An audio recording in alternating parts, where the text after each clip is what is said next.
Hello, my cutie pie honey bunches. I'm sure that this video is 8 years long. We're just getting started with the filming, so I don't know how long it's gonna take yet, but I just like have a feeling we're gonna be here for quite some time. You know what I'm saying? Like, I read 46 books, and my videos for when I read like 10 less books are like 3 hours. So I'm guessing this is gonna be 4, which is a little alarming, but we're just gonna like get into it. So for my base stuff this month, we do have a new country of Wales. I forgot to foil that, so I will do that at a later time. Okay? I have updated a bit in the front. We will just do a little flip. I usually do this part off camera. I'm still needing Q. I do have a book with a Q that I can read if need be, a V, an X, and a Z. So if you have any suggestions, let me know. We've done all of our colors. I do need to put book club for this month, which if you are not a part of our book club, it is linked down below. It's on Fable, it's free, and we are reading Till Summer Do Us Part, the new Megan Quinn book. So I do need to pop that in there. And then we're doing pretty good on our states. And I will add Wales to here. I'm doing very good with my bingo. I just got Love is a War Song in the mail. And that's pretty much that. I do think we're gonna run out of space in this journal, if I'm being so very honest with you, which we always are. So our basic stuff. If you don't know, I do have a sticker shop, which is called Plana Hannah. And it is where a good portion of the stickers in these videos is from. So we are using the new dots foil, which is super duper fun. It's right here. I have tons of stuff. These are some new deco bits that we have in the shop that are like hand-drawn stars. Okay, I hope that's not like a precursor for how this is gonna go, because simply my battery was already blinking at me. But we're using the new dots foil, which you can see pretty good there. I just thought it would be fun for July. It's kind of just a super fun foil, and that's one thing I love about book journals is you can use super fun foils because it doesn't have to match anything. But because I read so many books, we do have the deco, we have my July reads, my locations, July wrapped, genres is in here somewhere, hopefully. It was at one point. There it is, genres. We'll pop that stuff all to the side. Well, we'll pop these to the side because I don't need these currently. I have them with all of my tracker stuff as well as my tracker fill, and you can really see the super fun dot pattern here because we don't really need any of that currently. So what we do currently need is, I think I printed 4 sheets of dividers just to be safe. So we have 7, 8, 13, and 11 here. July reads, I printed 3 sheets of stars. We've got mixed deco, we've got flowers, and we have got the July reads. There's nothing to it but to do it, and we're just gonna get into this right now, immediately, because we read a lot. So if this is your first video, all stickers used are from my shop or from my best friend's shop. Her shop is Scribble Prints Co., always linked down below. And I will be using all of her super nifty, can show you right here, like boxes and stuff for putting my quotes in. Anything foiled is from my shop. The custom books are from my shop. You can get just the books, or you can get custom book covers to fit into the SPC books. And then we do have like the decos from my shop, any custom quotes is from my shop, so on and so forth. And you can use HRR20 for 20% off. And what divider do I want to use? I think I'm just gonna go with this one. Why not? This is from divider sheet 7. And then I am just gonna put some sort of flowery deco bit up here to to add to the fun. And then I'm gonna fill in with some of my stars. I do have like little tweezers that I'm gonna use. I don't remember where these are from. I have been asked before, but they were actually gifted to me years ago, like 5+ years ago. And I'm not even friends with the person anymore who gifted them to me. So I really don't have an answer for you, so, but I do like them. They're very, very sharp, and I have like quite literally made myself bleed with them because they're so sharp, which is kind of alarming if I'm being honest with you, but I'm sure, I know they were from Etsy, so if you just look up custom tweezers, I'm sure you'll be able to find them or something similar. So that's gonna be that, and then as per usual, I am just gonna put a divider down the center, separating the top and the bottom here for our first 2 books.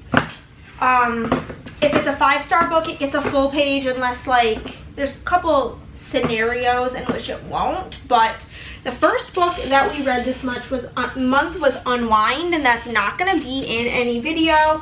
And I did discuss this in my wrap up, and I'll touch on it briefly here, but like I really don't want to dwell on it because I don't want to get upset. But I was in the process of filming a 24-hour reading challenge, and that's what this book was going to be in. And upon filming it, I had gotten news that my friend who I was filming it with passed away. And so these books, I don't have like the greatest memory of what happened in them because trauma, you know? But the quote I have is, stupid dreams. Even the good ones are bad because they remind you of how poorly reality measures up. But this is a dystopian novel on reproductive rights, which like honestly kind of hits a little bit too close to home. We follow these 3 characters who basically in this world, parents can choose to oh my god, I hope I have enough of these. I should. Choose to unwind their children. Like once they hit a certain age, like 13 to 18, you can be like unwound, which is basically like all of your organs, you get killed and all of your organs get donated. It's very spooky. As far as my deco sheet for this, I'm going to be using these stars in, what's it called? Light gold.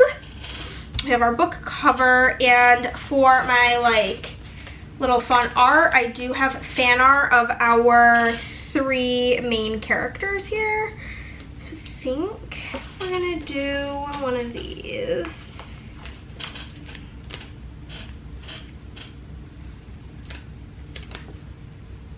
Ooh, that's gonna be way too tall.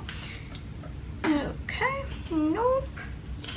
Nope, nope, nope, nope, nope, nope, nope, nope. Okay, how do we want to do this? I guess we're gonna layer this on the book. Would be my only real option because with the July reads, we kind of have less room. No, I don't like anything that's happening right now. I hate it all, if I'm being so honest with you. Oh no. Honestly, maybe ripping them would be for the best. Maybe that would be helpful. I just accidentally ripped them apart, but that might work for me here in some way, shape, or form. Sure, we'll give this a try. It's all about trial and error when it comes to your book journal. You're gonna do stuff you like, you're gonna do stuff you hate, and obviously we're gonna start out with chaos because clearly that's just how it's gotta be. This is the gal. She is like an orphan, and like her parents kind of gave her up, so she's like a ward of the state, and they're like, yeah, let's just get rid of her. I just read a different Neil Shusterman book, and so like the terminology from that book is what's coming to my head. I'm like, let's just glean her, but that's the wrong book. I did give this 4 stars. I do not think, though, this is a series, and though I gave it 4 stars, I do not think I plan to continue it just because I have kind of a negative like mental connotation with the book just because of when I read it and the events that took place that day. I just think the whole thing feels a bit triggering, if I'm being very honest with you. So then I do like to just add in deco. I don't think I'm gonna use any of like the huge stars because I just don't have the space, even though I do quite enjoy how obnoxiously large they are. But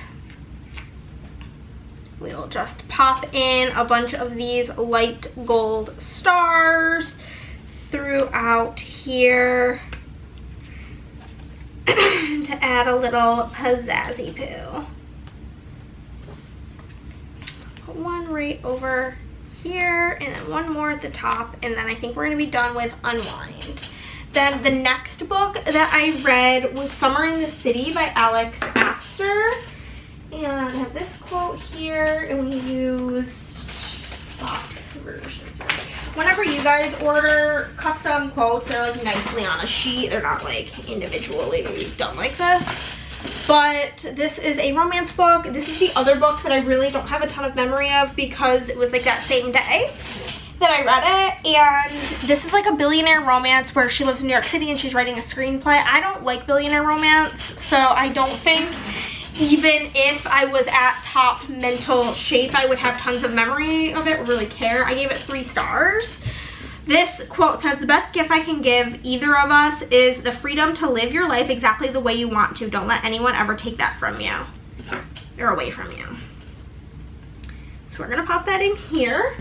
And this takes place in New York City. So I do have this cute little New York City situation. It's fine that it dangled off. I'm just gonna trim her. I already know what color foil I'm gonna do for August.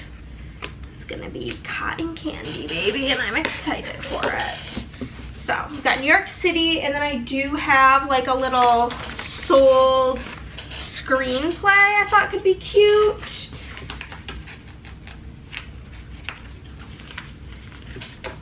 Okay, pop that there, this here, and then I'll throw in the book. Okay, like this. Summer in the City by Alex Astor. And again, I gave this 3 stars. I thought it was just okay. I think the book is like the physical book is cuter than the story actually was. But that's just my truth. That's just my reality. Doesn't mean it's yours. I mean, I think a lot of people that I've seen have given it around a 3-star, and they think it's just okay, which is fine. I'm not mad about a 3-star read. It's just like, it's not a fave. And then as far as deco, I do have the New York City deco from my shop in pink waves. So we're just gonna toss some of this in because this does take place in New York City, of course. So just gonna pop in some New York-esque stuff. We've got the Big Apple, baby. As somebody who's from New York but not the city, it's just like very, I like know so little about New York City. Like I'm pretty sure it's the Empire State Building, but like I lived where it's closer to Canada than to New York, and I've been to New York City like 3 times in my life, one of which I was like 7, so I don't even like have really, I just remember going to the American Girl doll store. That's the only thing I really remember about it. But that's Summer in the City. I can also put these things to the side. I'm not gonna need these currently. Okay, and then we have 2 more books to do that are not a 5-star. 5-star gets a full page, and since neither of these next 2 books were 5-star, we can just do a separation. The first book is going to be The Giver, the graphic novel. So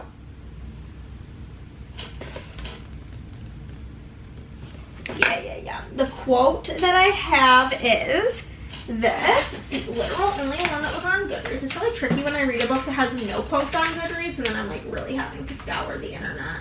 And that did happen a couple of times. But it says, "If I had stayed in the community, I would not be starving. It's as simple as that. But if I stayed, I would have starved in other ways. I would have lived a life hungry for feelings, for love. So if you don't know, The Giver is a classic novel, and I do have the actual novel that I do plan to read, but I read the graphic novel version of it. And basically, we're using the Stars and Pixie Red here.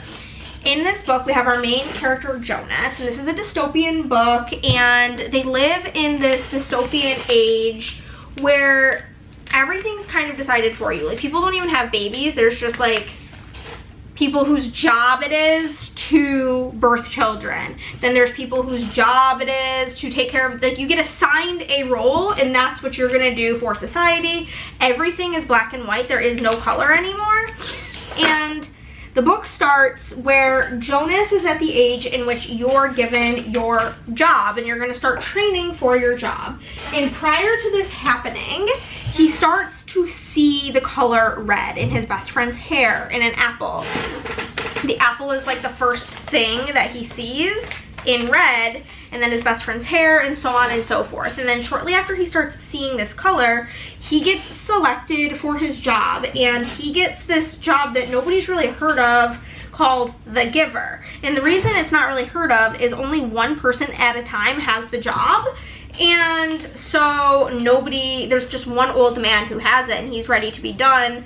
And so he selects Jonah, and then Jonah goes to him, and he starts giving Jonah the memories of prior to this like dystopian time.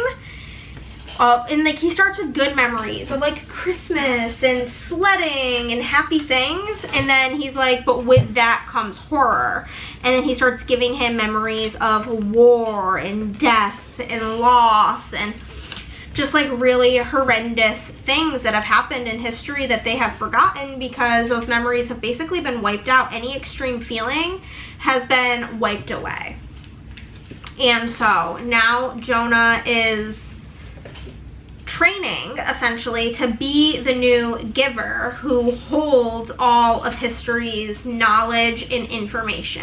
And it's a huge task. It's very stressful. It's very daunting emotionally, but he was selected. So he is to learn, and he is to be given these memories, and he's not allowed to tell anybody of the things that he is gaining and learning. It's all very secretive. And yeah, there is also a like movie adaptation of the book that I do also enjoy. So I highly recommend the graphic novel and the regular novel of The Giver. After that, I read Such a Pretty Girl by Laura Wise, and I do highly recommend you look up your triggers if you watch this. It involves a storyline involving a childhood essay. The quote I have is, "We wait to be rescued, but for whatever reason, no one comes. We figure that if no one protects us, then we must not be worth protecting. So we become prey and are easily picked off. Our wounded, kicked puppy gazes attract sly predators, and we sell ourselves for clearance sale prices, mistaking screwing for caring." But it's about this girl whose dad has been in prison for, I think, like 3 years. He was supposed to be in prison for 8 or 9 years for essaying and just like abusing her and other people. I'm going to be using some Twinkle Deco in matte gold for this. And he gets out on good behavior after like 3 years, and she's fucking pissed because she thought she was going to get to feel safe for a longer period of time than what was granted to her. And yeah, so it's basically about her trying to get out of this really shitty situation. And I gave it 4 stars. And the like little art stuff that I have is a cigarette, because there's a lot of her smoking cigarettes, and then a necklace with a baseball chain, because that's also like a big part in the book. I will toss in my rating down here to cover up the page number, and I did give this 4 stars. It was a really hard read. It's a very short book, but it was difficult to get through. It was very sad. Nothing like on paper though, so, but heavily alluded to. So just so you know, check the triggers if you have any, because I think it's best to take care of yourself. You are more important than a book, obviously. Obviously. Yes, it's kind of, it's like these two I had like bigger pictures for and less space, and then these two I had like smaller things for and way more space. Always how it goes, isn't it? I always try to match whatever deco I'm using to the book cover. So that's gonna be these first 4 books. Then the next book is my first 5-star, and that is going to be Lost and Lassoed by Lila Sage. This is the first book in the Rebel Blue Ranch series. We have 3 quotes that we're going to use. We have, "It is a beautiful thing to watch your best friend be loved the way you know she deserves." Then we have got this one that says, "It's okay to love her, Gus. It's okay to want her. It's okay to want. You have so much, me included, and I just want you to have someone who can love you the same way back." Oh, this is so pure. And then I need to get out the other box size. But yeah, all of these boxes are obviously from Scribble Prints Co. Where'd my other quote go? ¿Dónde está? Where'd it go? Where'd you go? I missed you so. Do you remember that song? Did I toss it away? Please don't tell me I lost it. Why am I like this? I can never just not fuck things up. It would literally not be one of these videos if I did not lose something at some point. And honestly, the way we've gotten to this, I think I see it.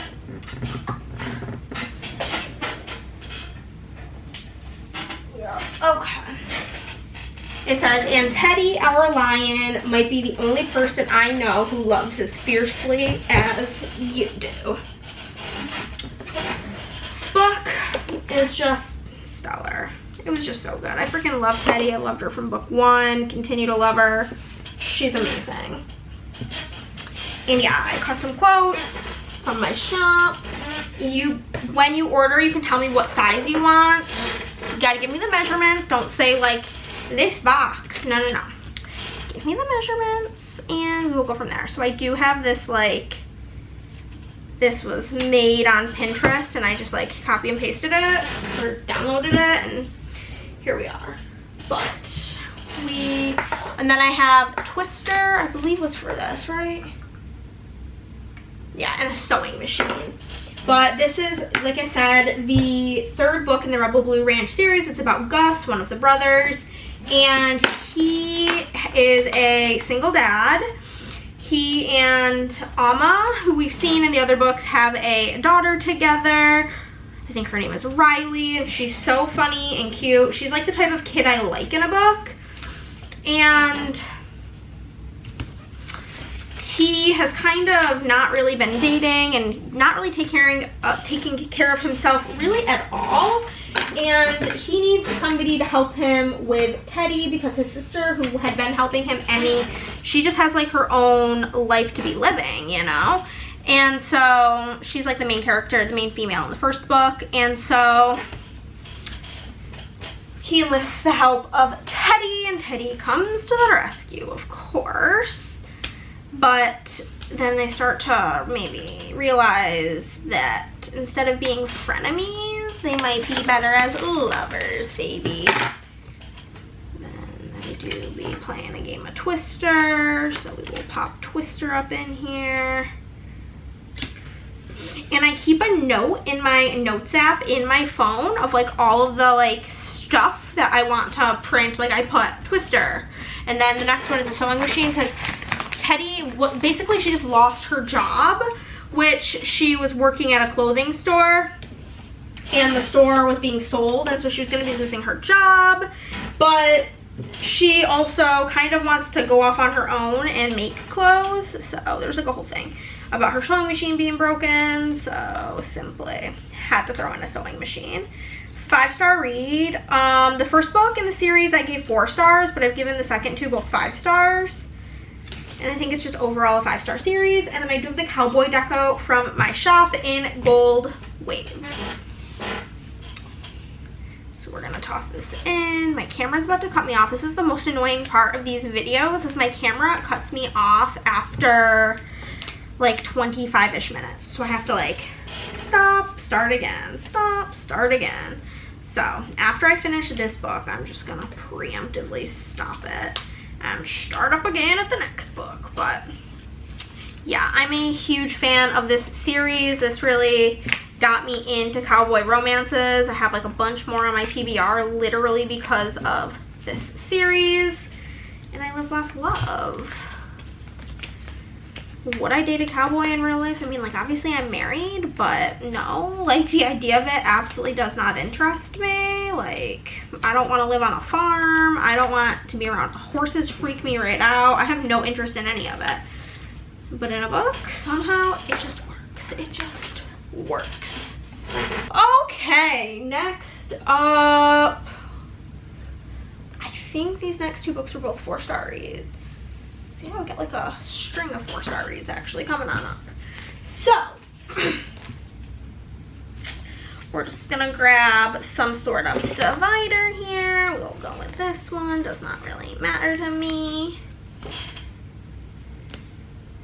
The next book is, oh, I forgot to tell you guys what video stuff was in. Such a Pretty Girl, Lost and Last. The next, like, and then the next 1, 2, 3, 4, 5, 6, the next 7 books are all for a video.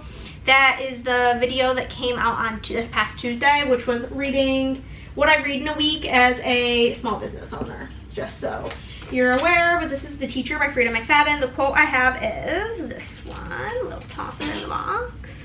It says, "You like spending time with your books more than you like spending time with me." I don't think it was true, but if it was, could anyone blame her? Simply. And then we have the School Deco in Pixie Blue. This was like, I gave it a 4. Was it a good book? No, but at the time, it was what I needed at the time, which was a mindless popcorn thriller. This was, again, at the height of me kind of going through it, and so it accomplished its goal.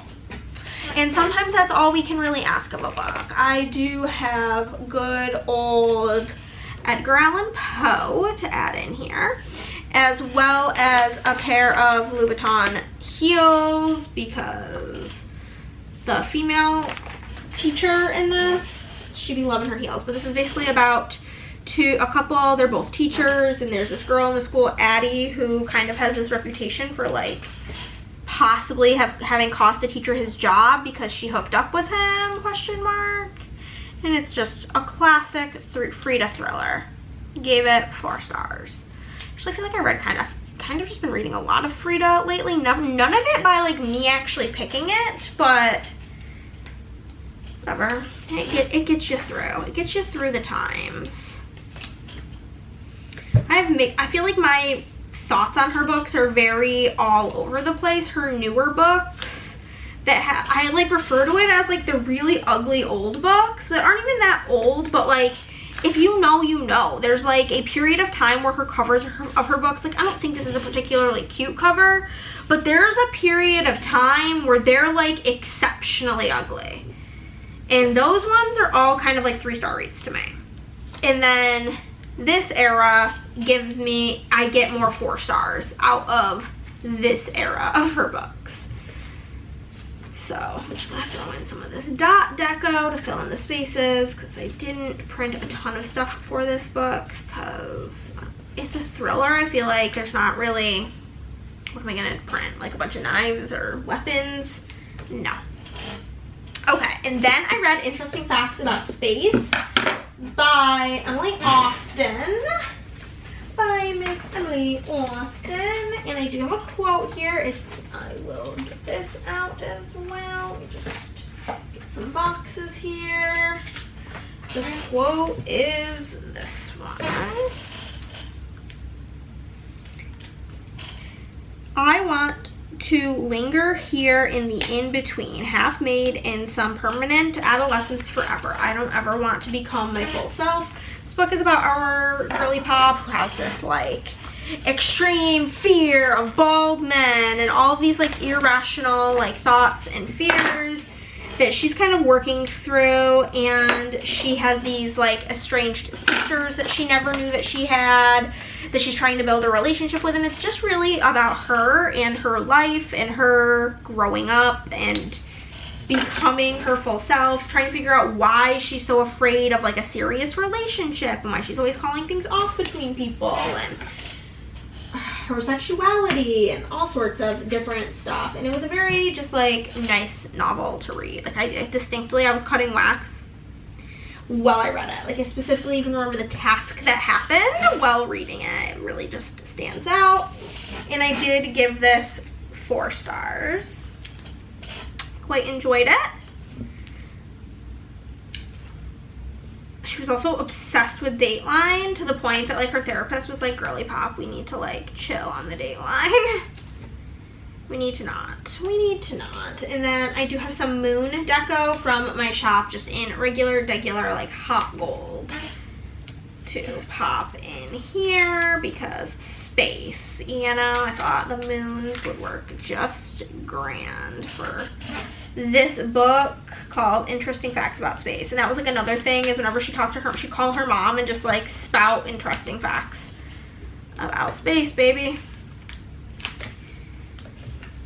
So yes, I quite enjoyed this one. She also had a tattoo of a rat, which was pretty interesting because there's another book by this author called If We Were Rats or something to that effect. Okay, we can do another, we're gonna have to do some books out of order just because one of them, I have like 3 stars, or 3 that are, no, we got 3 books that are under 5 and then a 5, so we're just gonna do this out of order. We will do the 4 books that are not a 5, and then we'll do the 5 on the next page. The 5 is very spooky, so just be warned. So we did read The Art of Catching Feelings by Alicia Thompson. I thought this book was just okay. We have our main character. The quote is, "You're the book I want to reread for the rest of my life." And she is going through a divorce, and she basically heckles this guy Christopher, this baseball player, and to the point that he kind of like loses it, starts crying, blah, blah, blah. And she's kind of getting a ton of hate on the internet. She sends him a DM, but doesn't like include the fact that she was the heckler. So it's like this really, like the whole book is based on miscommunication, because she then starts working with him IRL and like in a professional capacity, and like does not disclose to him who she is, that they've been talking online, that, I mean, he knows that she's the heckler when they're in person, but she does not disclose to him that she is who he's talking to online. So it's like this very weird situation, and it's very icky, and literally the entirety of the like issues in the book would be solved if she just told him the truth. You know what I mean? And so for that, I had to give it 3 stars because it was literally just pissing me off, which kind of makes me sad because I really did enjoy the characters of this book, and I am excited because I do have another book by this author, Never Been Shipped is I believe what it's called, but like the level of miscommunication was something I just genuinely could not handle at all. Could not handle it. It was like actually making me angry. And I do have baseball deco from my shop, and I did this in Pink Hollow flowers, so we'll fill in all of our big old empty spaces with some baseball deco. It's just gonna look really cutie pie, honey bunch, sugar plum. But then yeah, there's like a bunch of talk about IPAs, so I did throw an IPA in here, as well as Pooh Bear, which if you know, you know from reading the book. That's like part of like her heckling, and she's like, you're playing like Pooh. What are you, Pooh Bear? Something like super fucking stupid, but it's very triggering to him. You find out why when you read the book. I don't even necessarily recommend the book. It's like a very much so like a maybe. I love sports romance too, so like it had like a lot of opportunity for me to love it. So for me to only give it a 3 was unfortunately a little bit disappointing because of how much I do enjoy a sports romance. I was expecting it and hoping for it to be like a 5, and it just like wasn't. So that's gonna be The Art of Catching Feelings, and then we're gonna follow that by Real by Kennedy Ryan, and this book was so good. It was almost a 5. But we have the quote, better todays make better tomorrows, and if you don't get tomorrow, at least you had today. So this is about our main female character. I also do not remember names ever. And she is like an understudy on Broadway, but it's her dream to be a star. And we have then our, I think his name's Cannon, because I think he's named after the camera. It's like a point in the book to say. But he is a director, and he is doing a biopic, and he really wants our female lead to play the lead in this biopic that he is directing. He thinks she would be like absolutely perfect for it, and so he's trying to, it's not like really taking much convincing, but he like desperately wants her to do it. And they do in fact start to fall for each other because it is a romance after all. However, he's kind of adamant to not get involved with her, and if they do get involved, nobody can know, because on the last movie that he worked on, he did get involved with somebody while working on it, and it like really ended poorly for him. So he's super apprehensive about getting involved with our female main character. But it was really like a beautiful story, and I loved it, and I did give it 4 stars. It just didn't give me the 5-star feeling. You guys know, like 5-star, at least for me, is more often than not a feeling, and I just did not get the feeling from this one. So it was a 4, and I am desperately excited to read more from Kennedy Ryan. This is my first book, and I do have the movie deco here in sequin gold.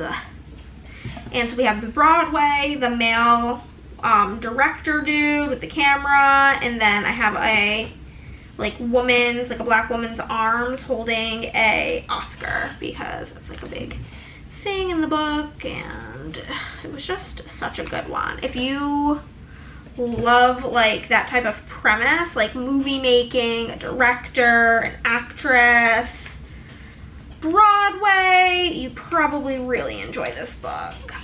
And I do highly recommend it. I thought it was so good, so well done. And I loved Kennedy Ryan's writing. I do have like the one that everybody reads with like the woman on the cover, like the like not a drawing of a woman, like the woman on the cover, the first book. I can never remember the name of it though. But I do have that one, and I am very excited to read that at some point. This book was kind of long. That's the other thing, is it did feel a little bit longer than it needed to be. But that's going to be Real by Kennedy Ryan. Then we're going to go into The Ballad of Songbirds and Snakes.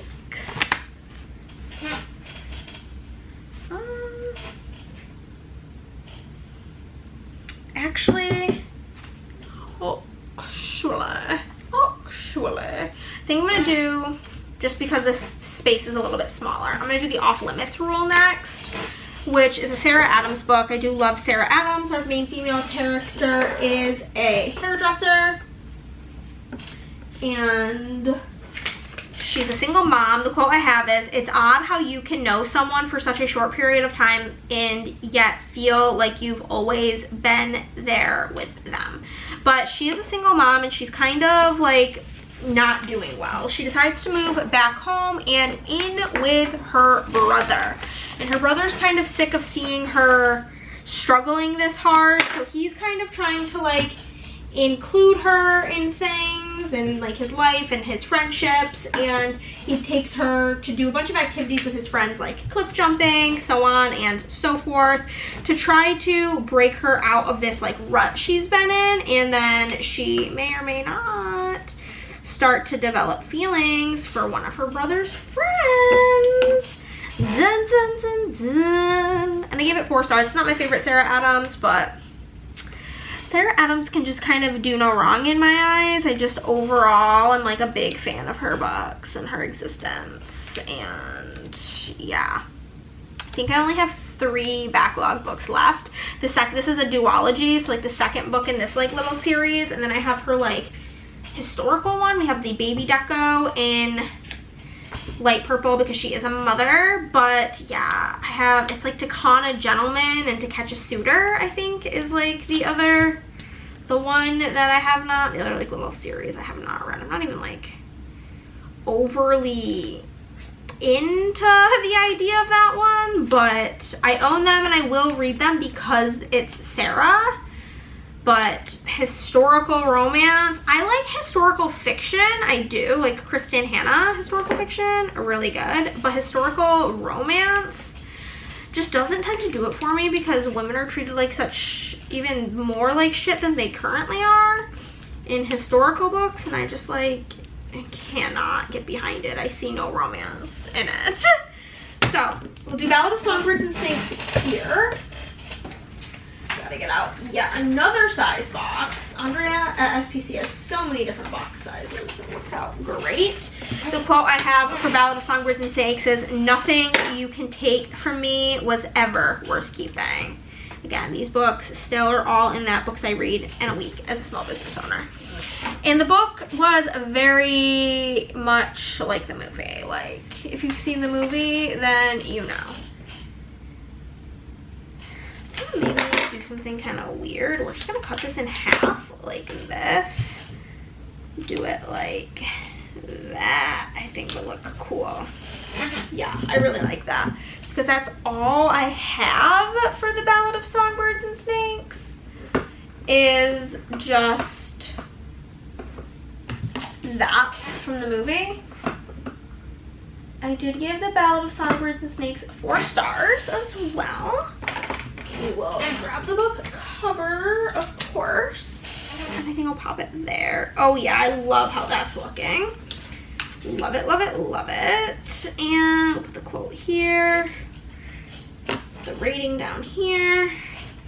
And then the deco that I have, I did the music deco from my shop in dark green. But if you've seen the movie The Ballad of Songbirds and Snakes, the book is pretty similar. The only difference is it's like a little bit darker, especially in regards to like Cornelius's cousin Tigress and how she's keeping the family afloat and XYZ. But if you know, music is quite like a big part in this with Lucy Gray, so had to include music notes. It's literally called The Ballad of Songbirds and Snakes, so thought the music was really the way to go with this one, and I do stand by it.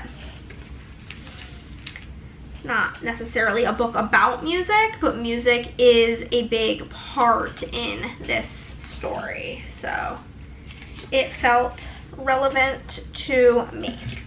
And then this sheet comes with some star deco, so we will toss in the star deco. I actually love how this turned out. Holy, I wasn't sure with only having that like one thing, but I think cutting it in half like that really worked out in my favor, and that it came out quite nice. Quite nice, quite nice, quite nice. Okay. Then we're gonna move into my favorite book of the month, and if you're a scaredy cat, this might be a little bit spooky. It's okay, I think it's spooky too. I was getting the shivers and a little bit scared while I was getting the stuff for it, but it is in fact The Exorcist by William Peter Blatty, and that's gonna be the last book that's for that video of books I read in a week, blah, blah, blah. We have 3 quotes. One says, "What looked like morning was the beginning of an endless night." Okay, this book was so creepy. If you don't know, it's with this little girl Reagan who is in fact possessed. Yeah. This one says, "God never talks, but the devil keeps advertising, Father." The devil does a lot of commercials. But this book was absolutely terrifying. It gave me nightmares, and I'm not one who really even remembers dreams like ever, but yeah, I woke up in the middle of the night because I thought it was possessed. It was so scary. And then this other one says, the demon is a liar. He will lie to confuse us, but he will also mix lies with the truth to attack us. His attack is psychological, Damien, and powerful.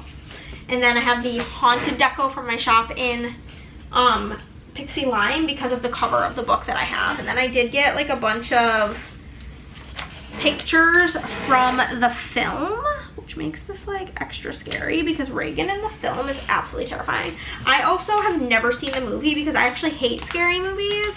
Love like haunted possession horror type of books, but do not, and I repeat, do not give me a horror movie or I will absolutely have to cry and scream and run away. I've got Reagan levitating off the bed during the exorcism itself. Whoops. There we go. It's fine. We've got this one as well.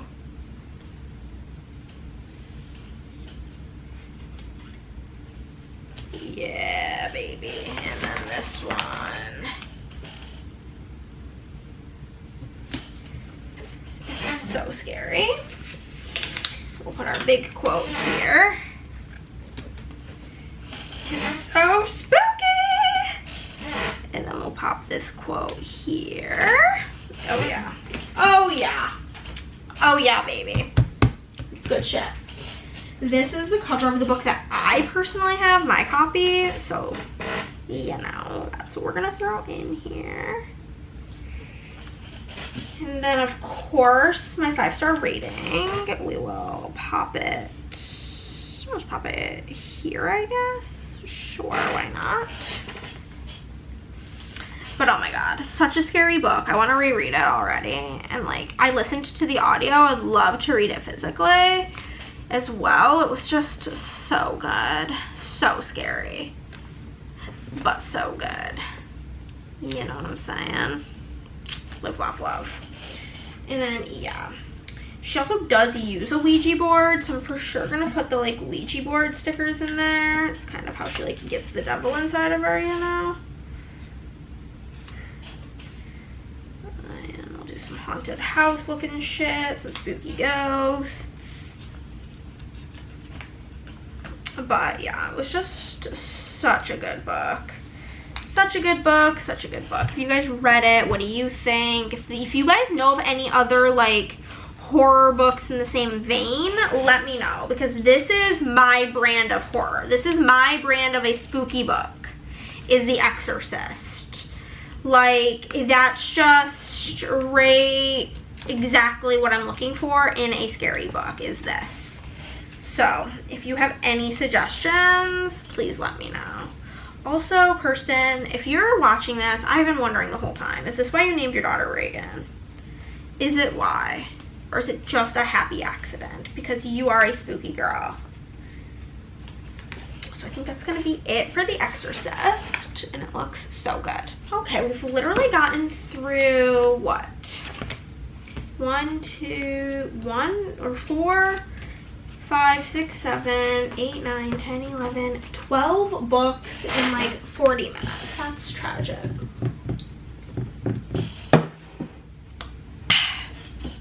Witch's brew season, baby. And it's good shit. Okay. So after that, we got some books that I read for a video. One of my besties picks my reads, where my friend Madison picked my reads. And the first one we're gonna go with is the Acts of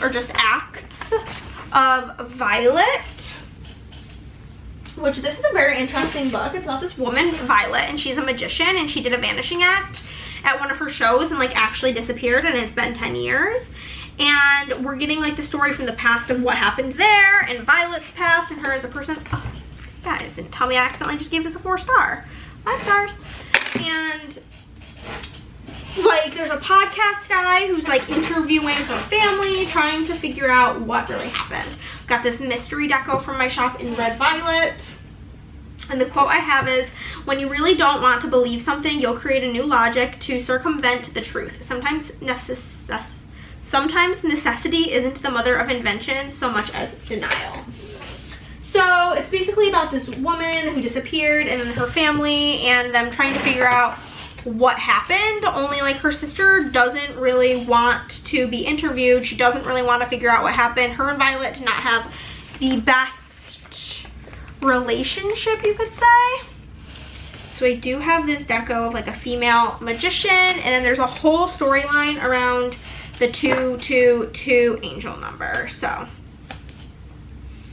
we will also be adding that in here.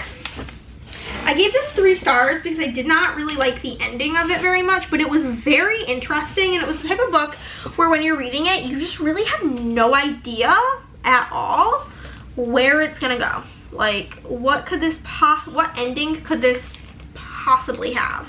You know what I mean? So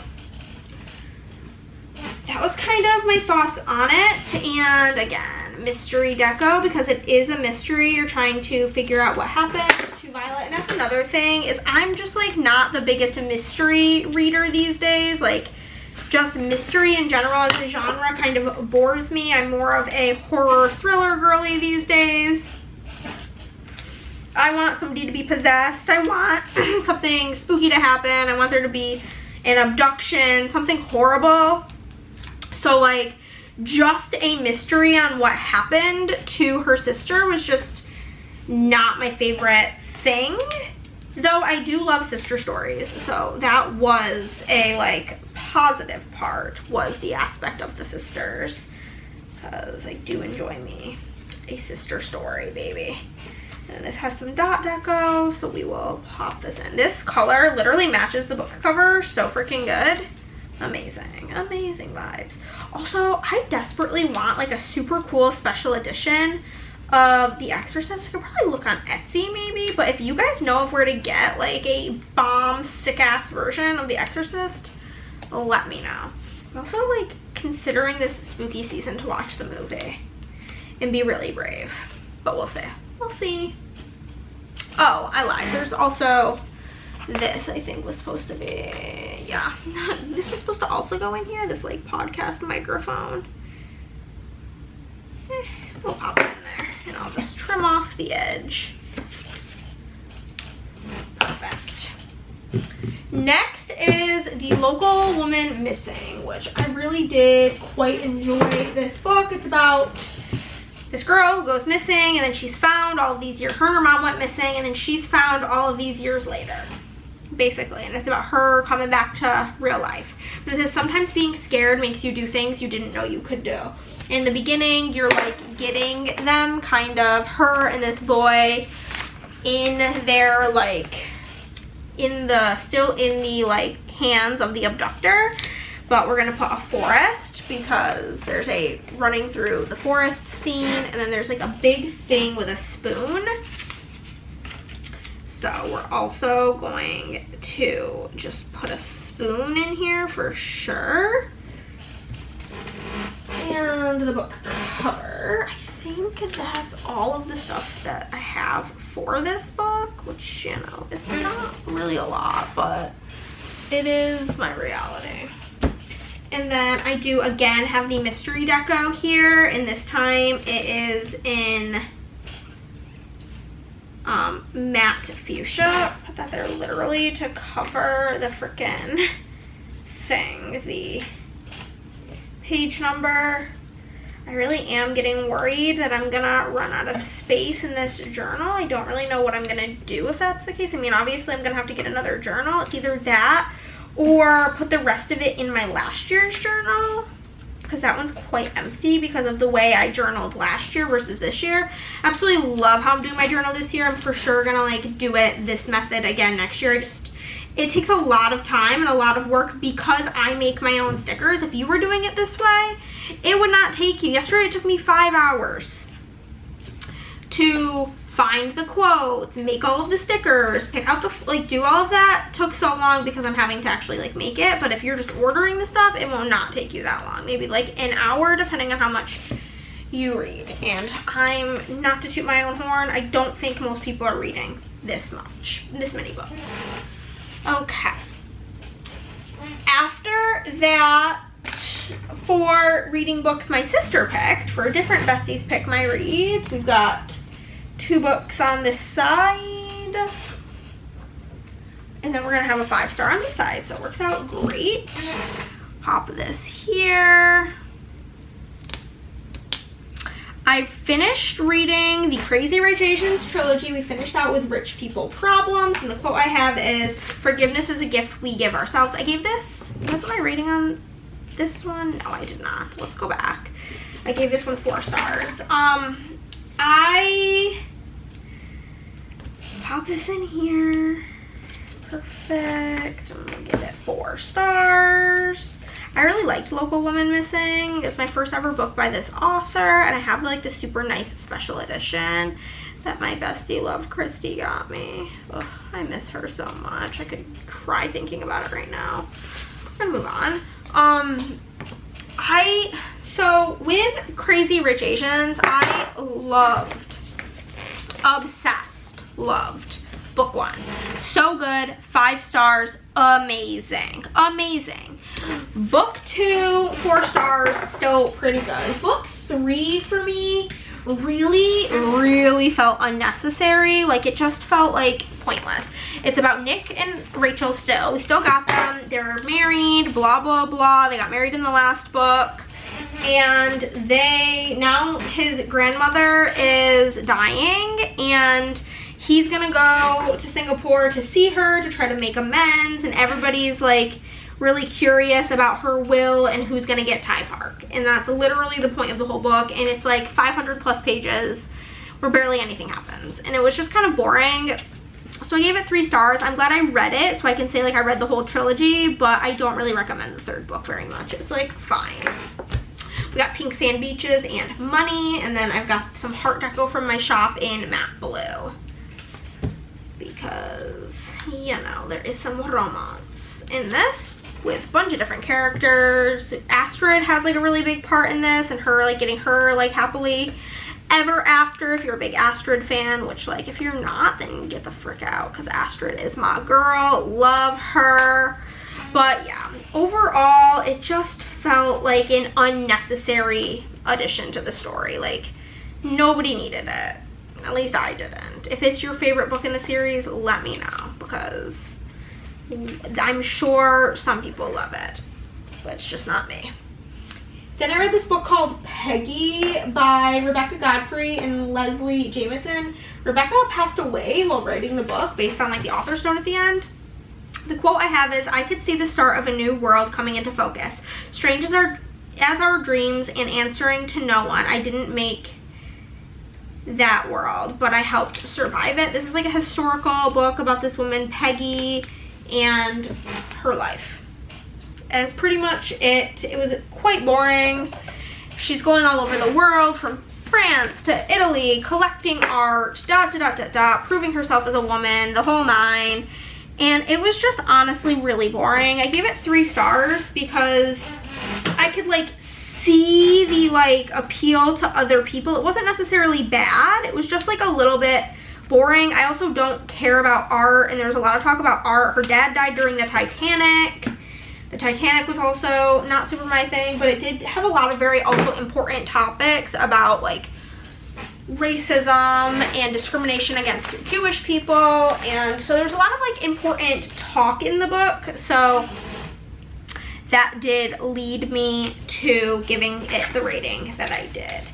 So we have got Venice, we have got some art at the Louvre, because those were some of the places that Peggy spent quite a bit of her time. So I got this book without reading what it was about, because my mom's name was Peggy, and so like that was, I mean, the main character in this like government name wasn't Peggy, but my mom's like government name, because Peggy tends to be like a nickname for Margaret, which also makes no sense to me, but you know. So we had some back-to-back 3-star reads, and my sister picks my reads video, which I don't think is, it's definitely not up by the time you guys see this. It was just all 3-star reads, and I actually did the Paris deco here in the dots foil, so throw in the Louvre and the Eiffel Tower and all these deco bits. But yeah, it was just a very mid read to me. Again, I think if maybe I cared about art, or if I was super interested in like the Titanic and her father dying in the Titanic, then those would be like really buzzwordy things for me. But the writing style also just like did not work with me. For example, I keep mentioning Kristen Hanna, but she is like, when I think most people think of historical fiction, who they think of. Kristen Hanna just has such a way with making you like deeply care about the characters, and I just don't think that was accomplished in this book, which is kind of a downer. So that's gonna be everything for Peggy. And then our next 5-star read, which is brought to us by our Miss Madison, and her picking my reads, and that's Mad Honey. So some quotes we have is this first one.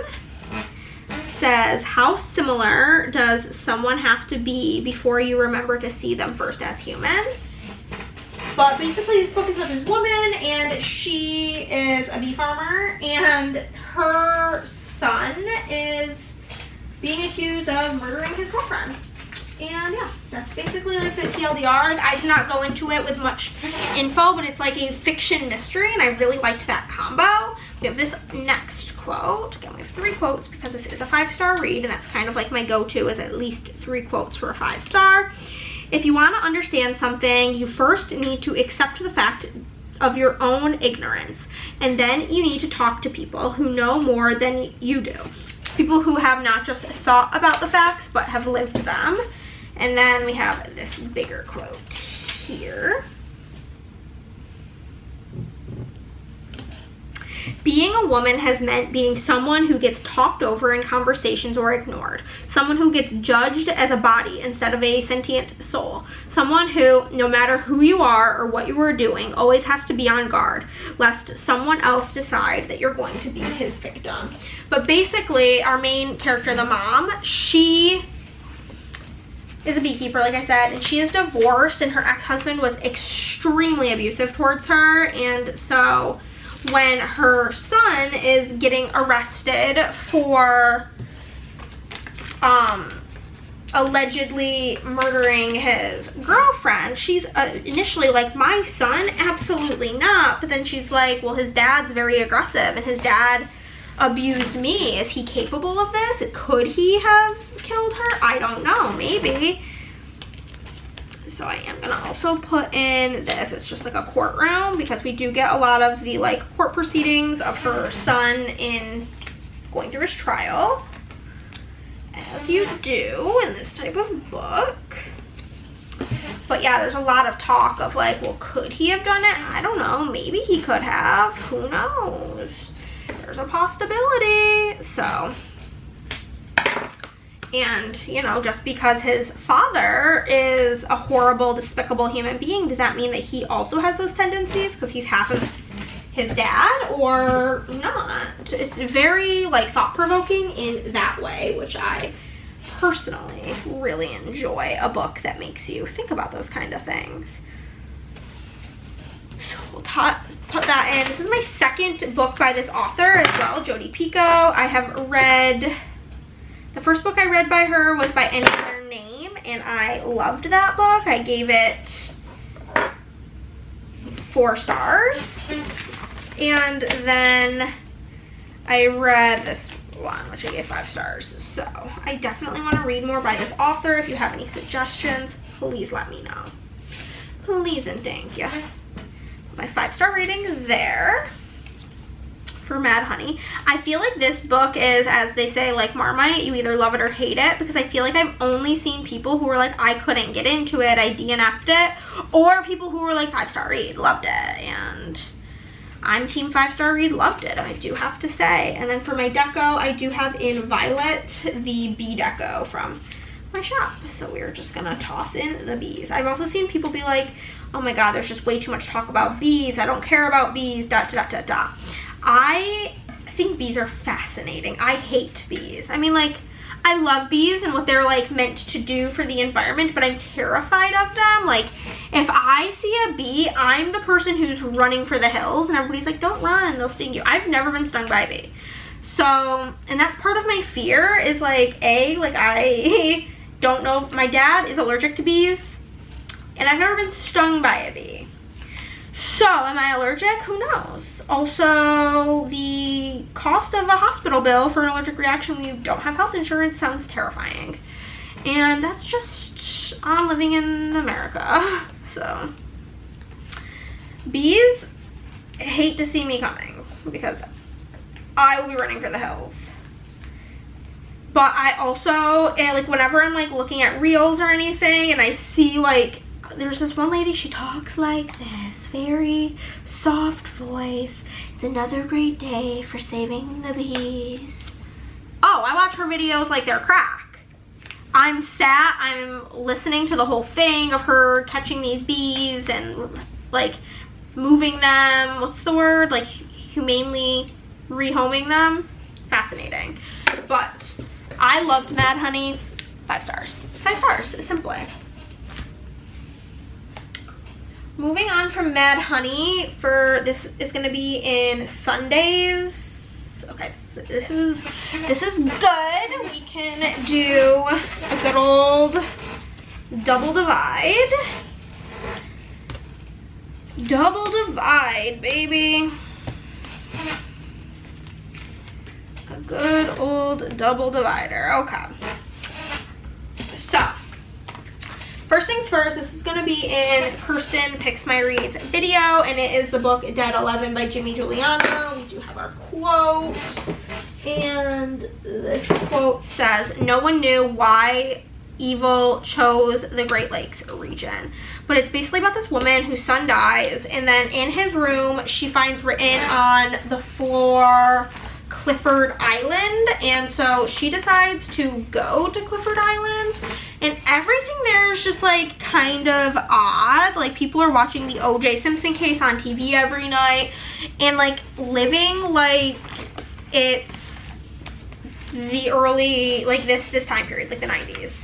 I believe that was the 90s. I might be wrong. I was born in 1995, so I wasn't really very present for any of that stuff. So, and nobody can get a hold of her. That's why we're using the phone. And so her brother decides he is gonna go to where her sister said she was going, Clifford Island, to try to find her. And he is seeing just how strange of a place this is.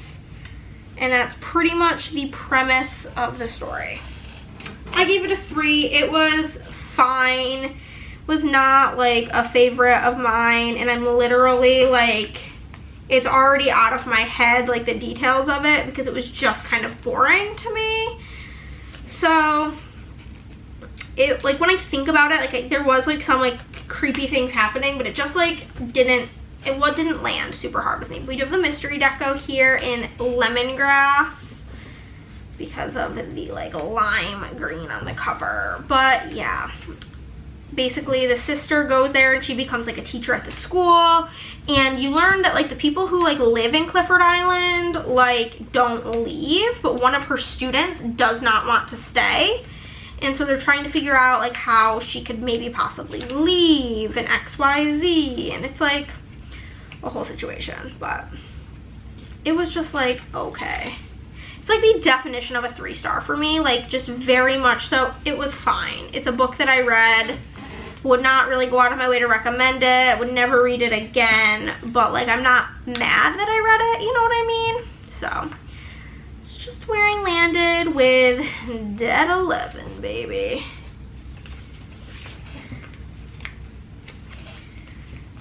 But yeah, how cute does that look? Love, love, love, love, love. Then I read some books for a reading low-rated books video, and I read Flirting Lessons by Jasmine Gilroy, and I actually really liked this book. I gave it 4 stars. I thought it was pretty good. And the quote I have is, "It's always good to love orderly people in a world full of chaotic people like me." This is a sapphic romance with these 2 women, Avery and Taylor, and I really don't remember which is which, if I'm being honest with you. One of them's like a serial dater, and her friends kind of like dare her to not like have sex for X amount of months, and if she loses, then she has to plan her friend's baby shower, which sounds like torture to her.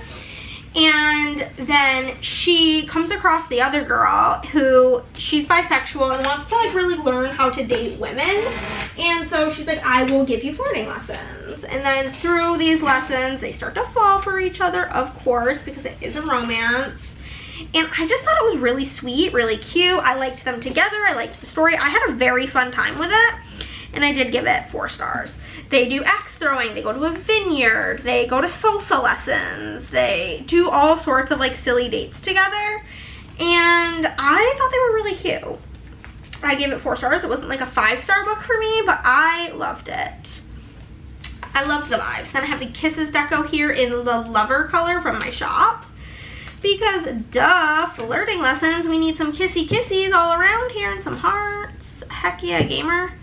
But I thought it was a very sweet story. I do not, there are some books, I think it might actually be, yeah, the next book that I'm gonna go over with you guys, which I'll go over it when I go over it, that I like understand, even if I did not agree with the rating, that I can understand why, yeah, I can see why people have issues with this book. I genuinely, other than people being bigoted and not liking that this is a lesbian romance, a woman, female romance, like I don't really see any reason for it to be like hated on. Like I don't think that there was anything problematic about it, in my opinion.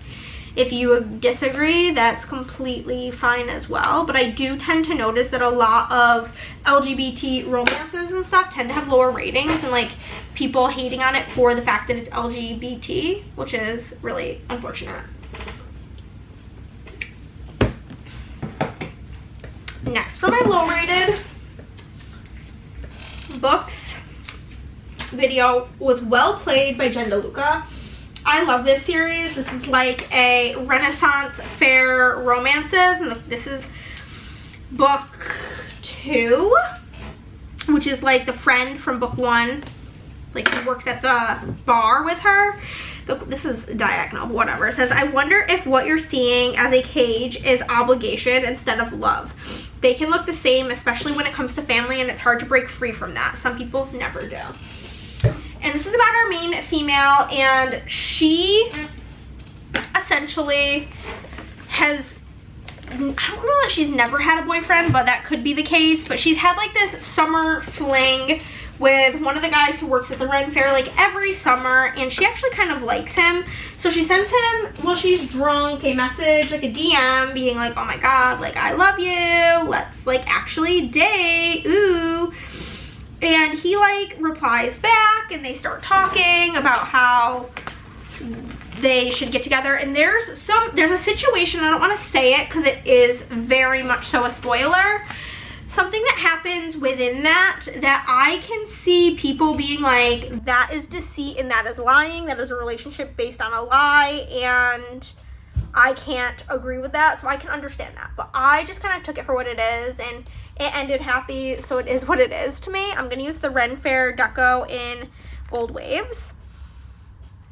So I liked it regardless, but I completely understand that this specific situation, which if you want to know what it is because you don't want it to be triggering to you, whatever, you can feel free to message me on Instagram and I will happily let you know, or you can also probably just look it up on the internet. But if you just want to know exactly what I'm talking about, literally just message me and I will tell you. I just don't want to spoil it for anybody who doesn't want to be spoiled.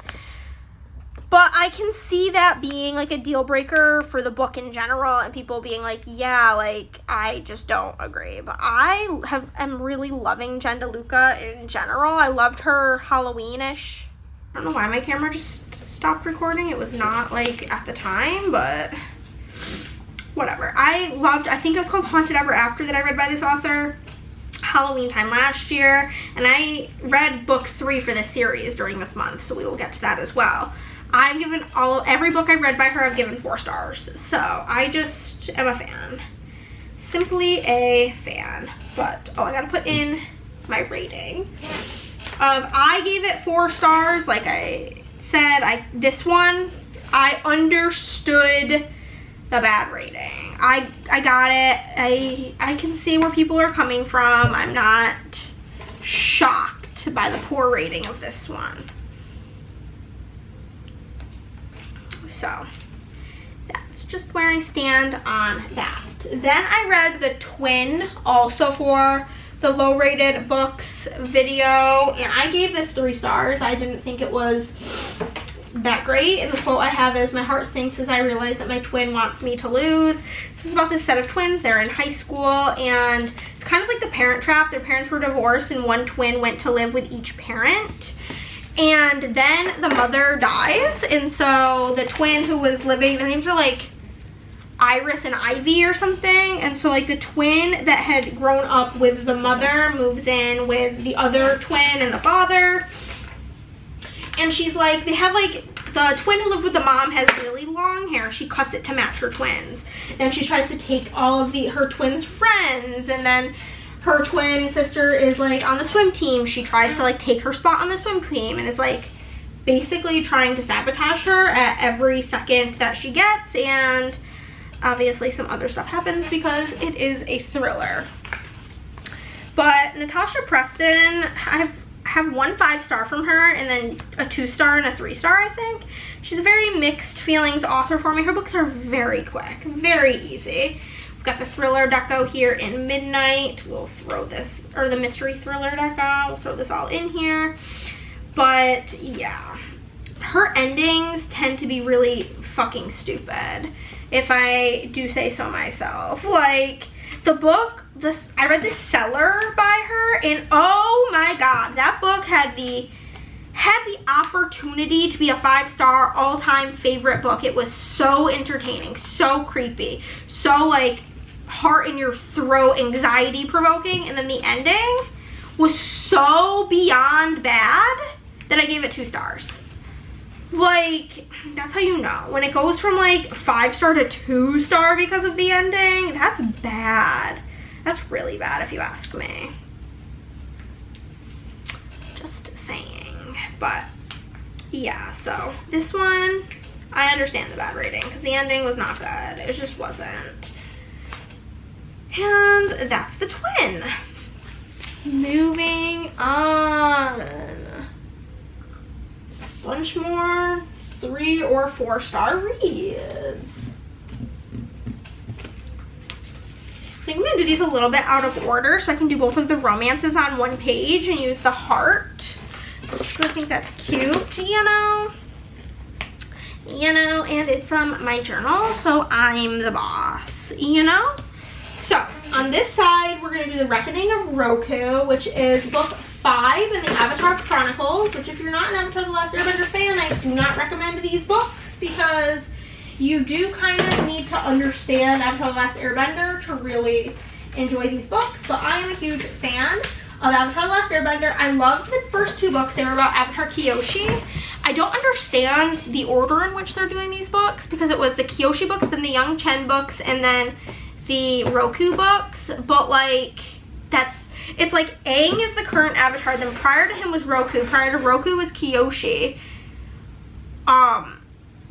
then prior to Kyoshi was Young Chen, I think. I don't know. It's like all very, I like looked up a graph and it's very all over the place. But the quote that I have here says, "And besides, we're not just flexible when it comes to airbending. Air nomads can move temples if their understanding of their own gender shifts." But I loved Roku's story. I gave it 4 stars. And like, young Roku, kind of a babe, okay? Like, simply kind of a babe, and you can't really convince me otherwise. Like, it's not up for debate. It's not up for interpretation. It's just law. It's the law. It's a fact. And I'll die on the hill. Here we go. Look at him. He's a babe. He just is simply a babe. I gave this one 4 stars. Which, coming off of Young Chen, which was a 2-star and I think a 3-star, I'm really happy. The first book I gave 5 stars, and the first Kyoshi I gave 5 stars, and the second Kyoshi I gave 4 stars. And then I did not like the Young Chen books, and I was worried about this one because this one's actually by a different author. They switched authors, and I don't know if it's because nobody liked Young Chen's books, but I'd be happy for the switch because I quite liked Roku's book. And then I have the star deco from my shop in autumn mixed because I thought that it looked very fiery for this firebender, you know what I mean? Thought it worked out great color-wise. But yeah, are you an Avatar: The Last Airbender fan? The things I would do, some of my like dream sticker kits would be something Avatar: The Last Airbender. I don't think it'll ever happen because I don't know that the planner community, if you guys don't know, my sticker shop where I make stickers, it's primarily planner related and then also book journaling, but like started out just being planning. But I just don't think that the planning community likes Avatar: The Last Airbender enough, but like I really wish that they did because it's so good. And then American Girl doll themed are like two things I've been thinking about that I just wish existed. Okay, so that's The Reckoning of Roku. Then we're gonna skip that one because we're gonna do the other thriller, which is The Tenant by Frida McFadden, which I read for Roku was for a continuing series. The Tenant was also for the Reading Books Besties Pick My Books, My Sisters edition, I believe. The quote I have is it such an awful thing to want retribution against people who have wronged you? So, I only have one thing for this, which is these brownstones in the good old NYC because that's where they live. But this book is about this couple and the husband kind of sucks and he lost his job and he doesn't want them to move, so they have a woman move in with them named Whitney, and she becomes their tenant, and there's things that happen. It's like actually quite a gross book. There's some actual really nasty scenes, if you ask me. I was kind of gagging about some of it. Actually, I don't know what I gave this book. I'm gonna have to check. I can't remember if it was a 3 or a 4. I think it's a 3. Yup, I did in fact give it a 3. I do have Goodreads up on my computer, and I like brought my mouse over here so that I could, you know, scroll through and see what the tea is. But I have the Thriller Mystery Deco here in light pink. I do love that the book is pink though, that selling point. I specifically did not want the Barnes & Noble exclusive edition because it's blue, and if you know anything about me, you know my bookshelves are color coded, and it's been just like an ongoing battle for my whole color coded book life that they're just like every book is blue. And I think it's because I read a lot of different genres, and blue is like the color that every genre uses. Mystery, romance, horror, thriller, fantasy, fiction, you name it. I got a blue book for it. But that's gonna be everything for The Tenant. And then we'll move into these two romances. We read The Cinnamon Bun Bookstore by Lori Gilmore. And we have, this was book 2 in the Dream Harbor series. The first one being The Pumpkin Spice Cafe. I gave them both 3 stars. This book was way spicier. And it makes, like, it's not a selling point for me. I don't like spice, but the spice made sense. Because it's about our main girl, Hazel, and Hazel, I feel, is about to turn 30, and I'm just like, same girl. But she feels like she has not lived up her life as much as she wishes she had. She feels like she's lived a very boring life and she wants to spice it up before she turns 30. So the male in the book, his name, can't remember because who gives a fuck about the dude. He basically offers to help her, and there's a whole thing about like spicy pirate novels. But she keeps finding books in her bookstore because she does run the bookstore, obviously, the Cinnamon Bun Bookstore. They do have cinnamon buns every Sunday, and they sell out quick, so get there in time. She keeps finding books in her, like, store that, like, will be out of place, and then she'll pick it up, and there will be, like, something highlighted in it. There'll be a page folded, and she's trying to figure out who's defacing her books, but at the same time thinks that these books are some sort of like scavenger hunt on how to like have a good final summer before she turns 30. So the premise was pretty cute, and the book quote I have is, "I was prepared to read every damn book in that bookstore just to spend more time with you." And like, the boy is down bad for Hazel. He is down bad, crying at the gym for her, you know what I mean? So we do love that, we simply do. And then I do have the book deco from my shop in wood grain, so we're just gonna toss some of these booky books up in here. But yeah, I loved like the bookish scavenger hunt portion. I loved that she worked at a bookstore. I liked Hazel as a character. I liked her being almost 30 instead of being like 25, or not 25, like 21, like a lot of romance book, which is also fine. I read plenty of books where the female character is barely an adult. It's whatever, but it's fun seeing somebody who is your exact age. Okay, battery change number 2. I'm keeping track because my bestie girl Emily asked me, she's like, how many times do you think your camera battery is gonna die while you film that? I need to give her a precise number.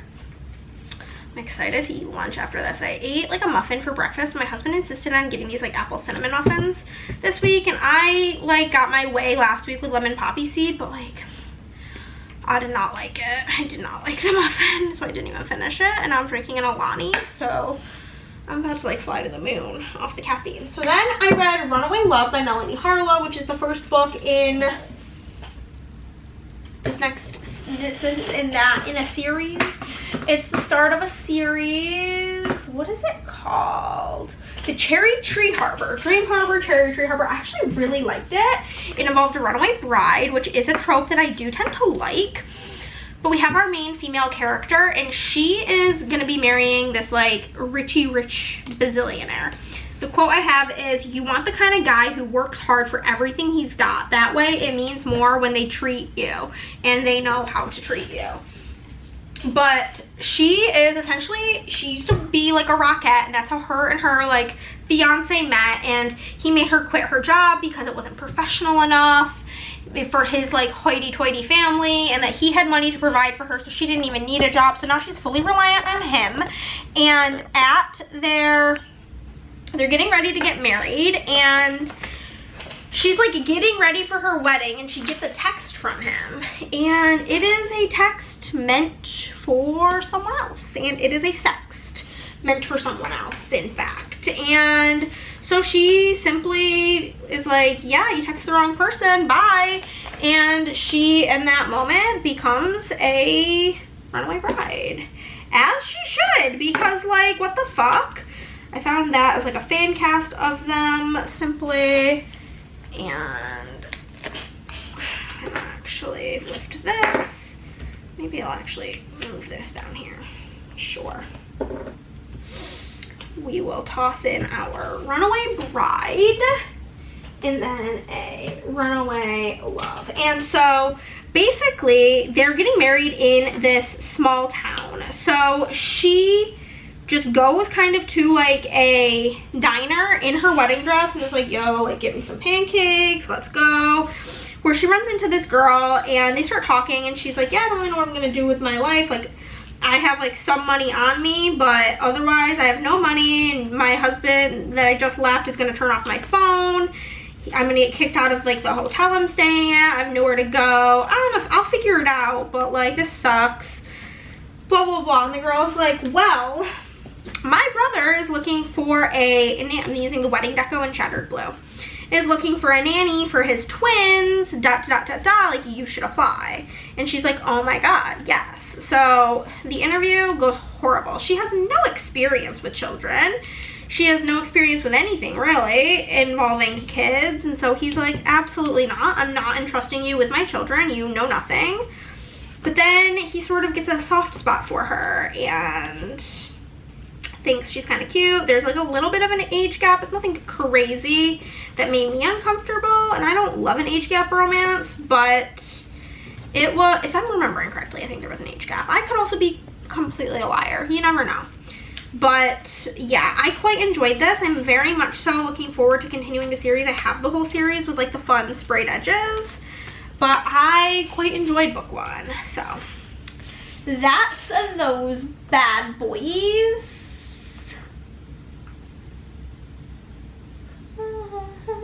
Okay, they're all kind of like, could be seen as a romance. So we're gonna use more of these little hearts around these parts. We won't use a heart on the one side because Carnival, though it had like some romantic parts, I would not consider it like a romantic, really a super romantic book. It's more about the sisters. The other one's pretty romantic, so pop that in there. Okay, so the next book I read was Caraval by Stephanie Garber, and the quote I have is, every person has a power to change their fate if they were brave enough to fight for what they desire more than anything. And so this is basically about these two sisters, Scarlett and Tella. I think her name's like Donatella and she goes by Tella. And they basically get invited to this event called Caraval, where Scarlett is basically having to find her sister before she dies, essentially. And it was pretty good. A lot of stuff happens. I don't know what's considered a spoiler, so I don't want to like say anything because I don't have the book to see what's like on the back. But I quite enjoyed it, and I do think that I will continue the series, which is not something I would have predicted going into it. So we love being surprised. I did give this 4 stars. This is the main female character and the dude, Scarlett, and I don't remember his name ever because boys suck. But I did give it 4 stars. Again, very shocking behavior. And then I do the fantasy deco from my shop in some form of blue. Blue Pebbles. Was there dragons? I don't really think so, but I don't recall. I don't recall there being a dragon. I feel like that seems like something I would remember if there was. But there was definitely like castles and swords and a king type person. So definitely gonna use those things. I just maybe won't use the dragons. Maybe I will, just because why not? Dragons are pretty cool. We're using it because I think it's cool, baby. Definitely the swords. But yeah, I love a story about sisters, so I think that also like really helped. And yeah, I don't have the rest of the series, but I'd be interested in picking it up for sure. I don't think it's gonna be like a 5-star series for me because it's not really my type of story, but I was very surprised with my level of enjoyment. Even Andrea, one of my friends, was like, you gave it 4 stars? I'm shocked. And I'm like, yeah, me too. Simply. The next book that I read was Battle of the Bookstore. This was for a Libby. Oh my god, I'm not even telling you what video. Continuing series, continuing series. My Sister Picks My Reads, continuing series. This was for Tattoos Pick My Reads. Battle of the Bookstores was for a Libby Picks My Reads, where I was just reading books that I got on the like skip the line feature on Libby. So this book is about these 2 booksellers that their bookstores are kind of like down the street from each other, on the same street with each other, you know what I mean? The quote I have is, I am the product of every book I've ever read and every experience I've had, each heartbreak and failure, every moment of sadness and joy.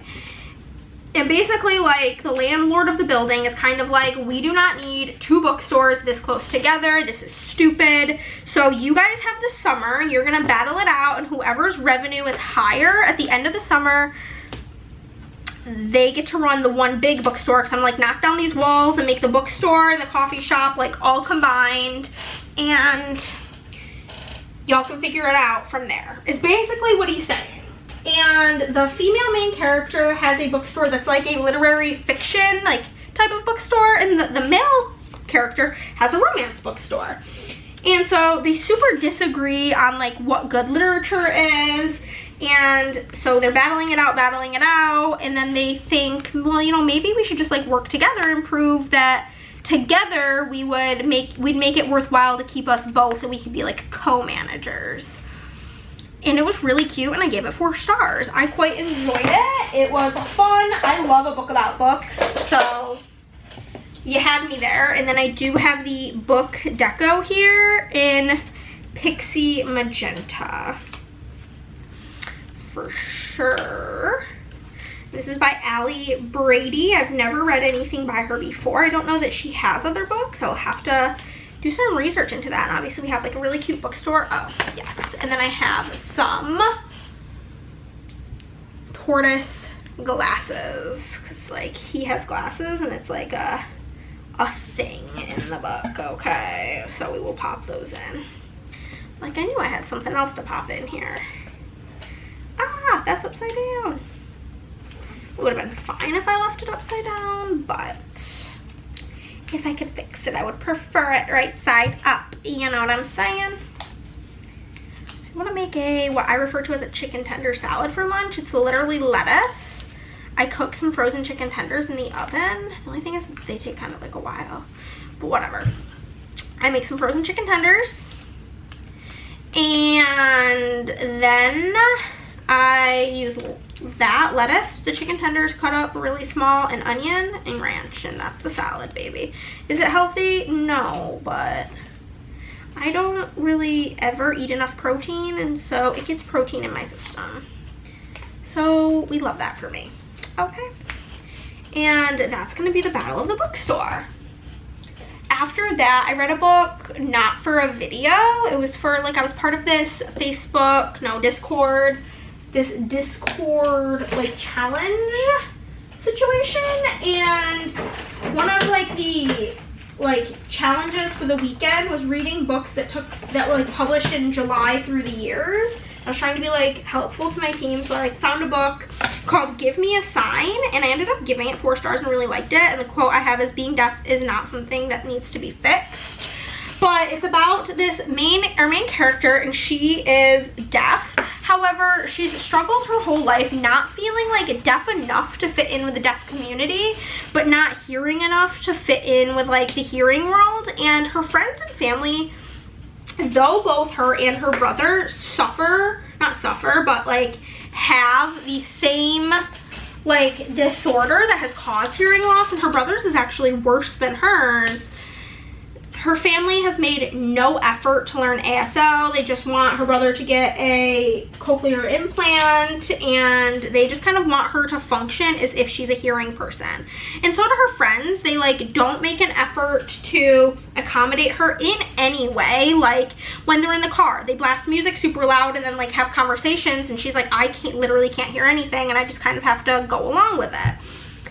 And then she remembers this camp that she went to as a kid that was for the deaf and the blind, and she reaches out to them to see if they're looking for any counselors for camp. And so she goes, but while she's there, she feels like she's not deaf enough. There's the camp deco in blue tie-dye, because she does not know ASL. She was never taught it. She didn't grow up doing it, and her family doesn't care to learn it. And so some of the people there are kind of like annoyed with her having to translate, and they're like, why don't you know this? And she's like, well, I was never taught it. So that like really brings up these feelings of her not being like enough in a bunch of different ways throughout the book, and her coming to terms with that and really like embracing herself, making friends. And her brother ends up coming to the camp, and it just was a really beautiful story about diversity, and I loved it. I would love to see, like, look up more books it's by Anna Sortino. I would love to see if she has more books, and she's also is deaf, so I love that it's a book about deafness by somebody who is deaf, and I thought it was really well done. I really enjoyed it, and I highly recommend it. I think it's very underrated because I'd literally never heard of it. It is YA, so it's very easy to read, and I highly recommend. That's basically on that one. And she does find love, which is always a cutie time. Then I think, yes, this was also for my tattoos pick, my TBR. I read Mixed Signals by D.K. Borson. I think the Love Light Farm series is so fucking mid. Like, I gave the first book 3 stars, the second book like a low 4, and then this book I also gave 3 stars. And the quote I have is, why are you giving these guys your time? You are settling for crumbs when you deserve the whole cake. And it was just fine. It was a 3-star read. It was like a whatever book, as they all kind of are. Our main character owns a bakery, and her and the mail like fake date and blah blah blah, and it was just like really forgettable, very mid. And again, I just think that this whole series It's not that great. It's like very fine. I loved that she was a baker though. I do love a bakery trope, a baker type of thing. There's a whole thing about croissants, so we will toss a croissant in there, a little croissant. And again, I gave it a very mid 3-star. It was just an okay book. And again, I read that for my tattoos pick, my TBR, just like the Caraval book. And I'm not going to tell you which tattoos picked it, but I think I did pretty good with picking the books for that video.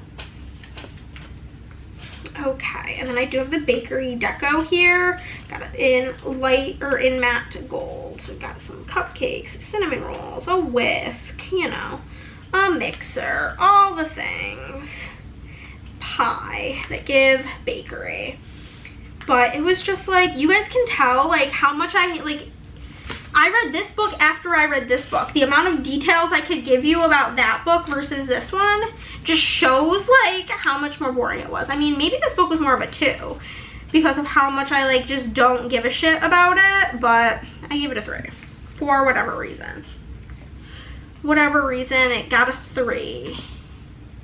But I am considering unhauling the whole series whenever I'm done because I'm just like, it's taking up space on my series shelf and I don't even really like it. So we'll see how the last one goes and go from there.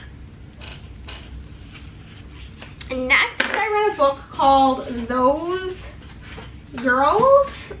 I don't think it was for a video. I think I just read it. If I'm being honest, if it's for a video, I literally couldn't tell you what video it was for. What books do we have next? Okay, cool. We can do same situation because none of them are 5 stars. Those Girls, close to a 5-star though, like as close as you can get without being a 5-star. I'd still be thinking about it. But it's basically about these 3 sisters and their mom out of the picture. I don't really remember what happened to the mom, if I'm being honest. I don't know if she's dead or just not in the picture. Kind of a mystery to me at this point. But they're with their dad and he's very abusive, alcoholic, beating the shit out of them to the point of like literally beating the one sister so deeply that she almost dies. And so, I don't think this is a spoiler because this is literally like the beginning of the book. So, they kill the dad. And then they're on the run trying to find safety. And it's stressful. They end up getting into even worse situations if possible. And yeah, but they were living on like a really creepy farm. So, we have a creepy farm here. They get picked up by some horrible people in a pickup truck. So we'll throw that in there. And then I do have a thing of beer that I will put in once I get this stuff in. And the quote I just have is, "You're those girls." Which if you read the book, you know where that comes into play. And then because their dad's such a drunk, I do have like a big Budweiser situation. We'll give it 4 stars. The last star on this sheet, like going through a whole sheet of stars is literally crazy. Literally crazy.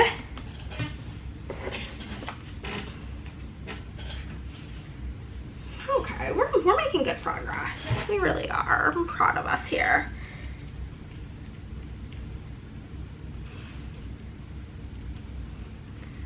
Okay, and then the deco I have is the Bloody Deco in, why do I keep doing that? In black. In black. And we will just put this everywhere. But basically they get like abducted and abused, and it is kind of graphic, I will say. It's horrifying. And they do get, and then it's like years later going back to like these horrible situations, and it's just a very harrowing story. If you guys have read that other book that Dean, whatever, William Dean, The Last Thing to Burn, it gives kind of the same energy as that book. So if you read that book and you were like, okay, I need more, this one. This is the one for you. Then for the Libby Picks My Reads, I read Not Safe for Work by Nisha Tooley. And I did give this book 4 stars as well. A box. The quote I have is, "There's nothing unmissable about you. That's all I meant. That there isn't anywhere you could go without where everyone wouldn't notice you." This is one that there was also oddly like pretty much no quotes for, but it's quite good. It's about this one gal. She is an engineer and she keeps getting passed up on for jobs because fucking men suck. And again, she keeps getting passed up on for these promotions that she deserves because she is a woman, but then they're doing this like work retreat in Hawaii and they invite her, but she gets like the vibes that it's very much because she is a woman of color and they want her to be like showing, because they've kind of gotten, the company's gotten shit for not being inclusive, and she's like, no, I don't really want to be like their ticket off of that stereotype, because like they are shitty towards women, they are shitty towards people of color. And so she goes with all of these demands, and also the like owner's son goes, and she's like, you're literally just like here because of nepotism, you're not even that good. And it's like a whole situation.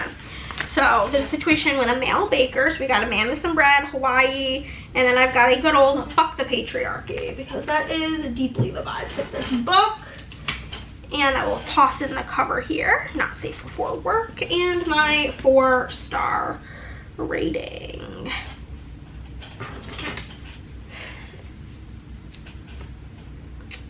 And yeah, it's basically just about women in STEM being discriminated against, people of color in STEM being discriminated against, and then I do have the tropical deco here in Sunset Hollow to sprinkle about, because they are in fact in Hawaii for this tropical thing. She's like, yeah, like I'll go, but you need to buy me new luggage. And they're like, sold, done. And she like buys Louis Vuitton luggage, and the son, he's like, my dad approved that. And she's like, he approved luggage. He's like, honestly, right on. I kind of hate my dad too. And there's this also this like underlying storyline with the male main character's ex-girlfriend. His name's Hannah. Ooh, she's a bitch.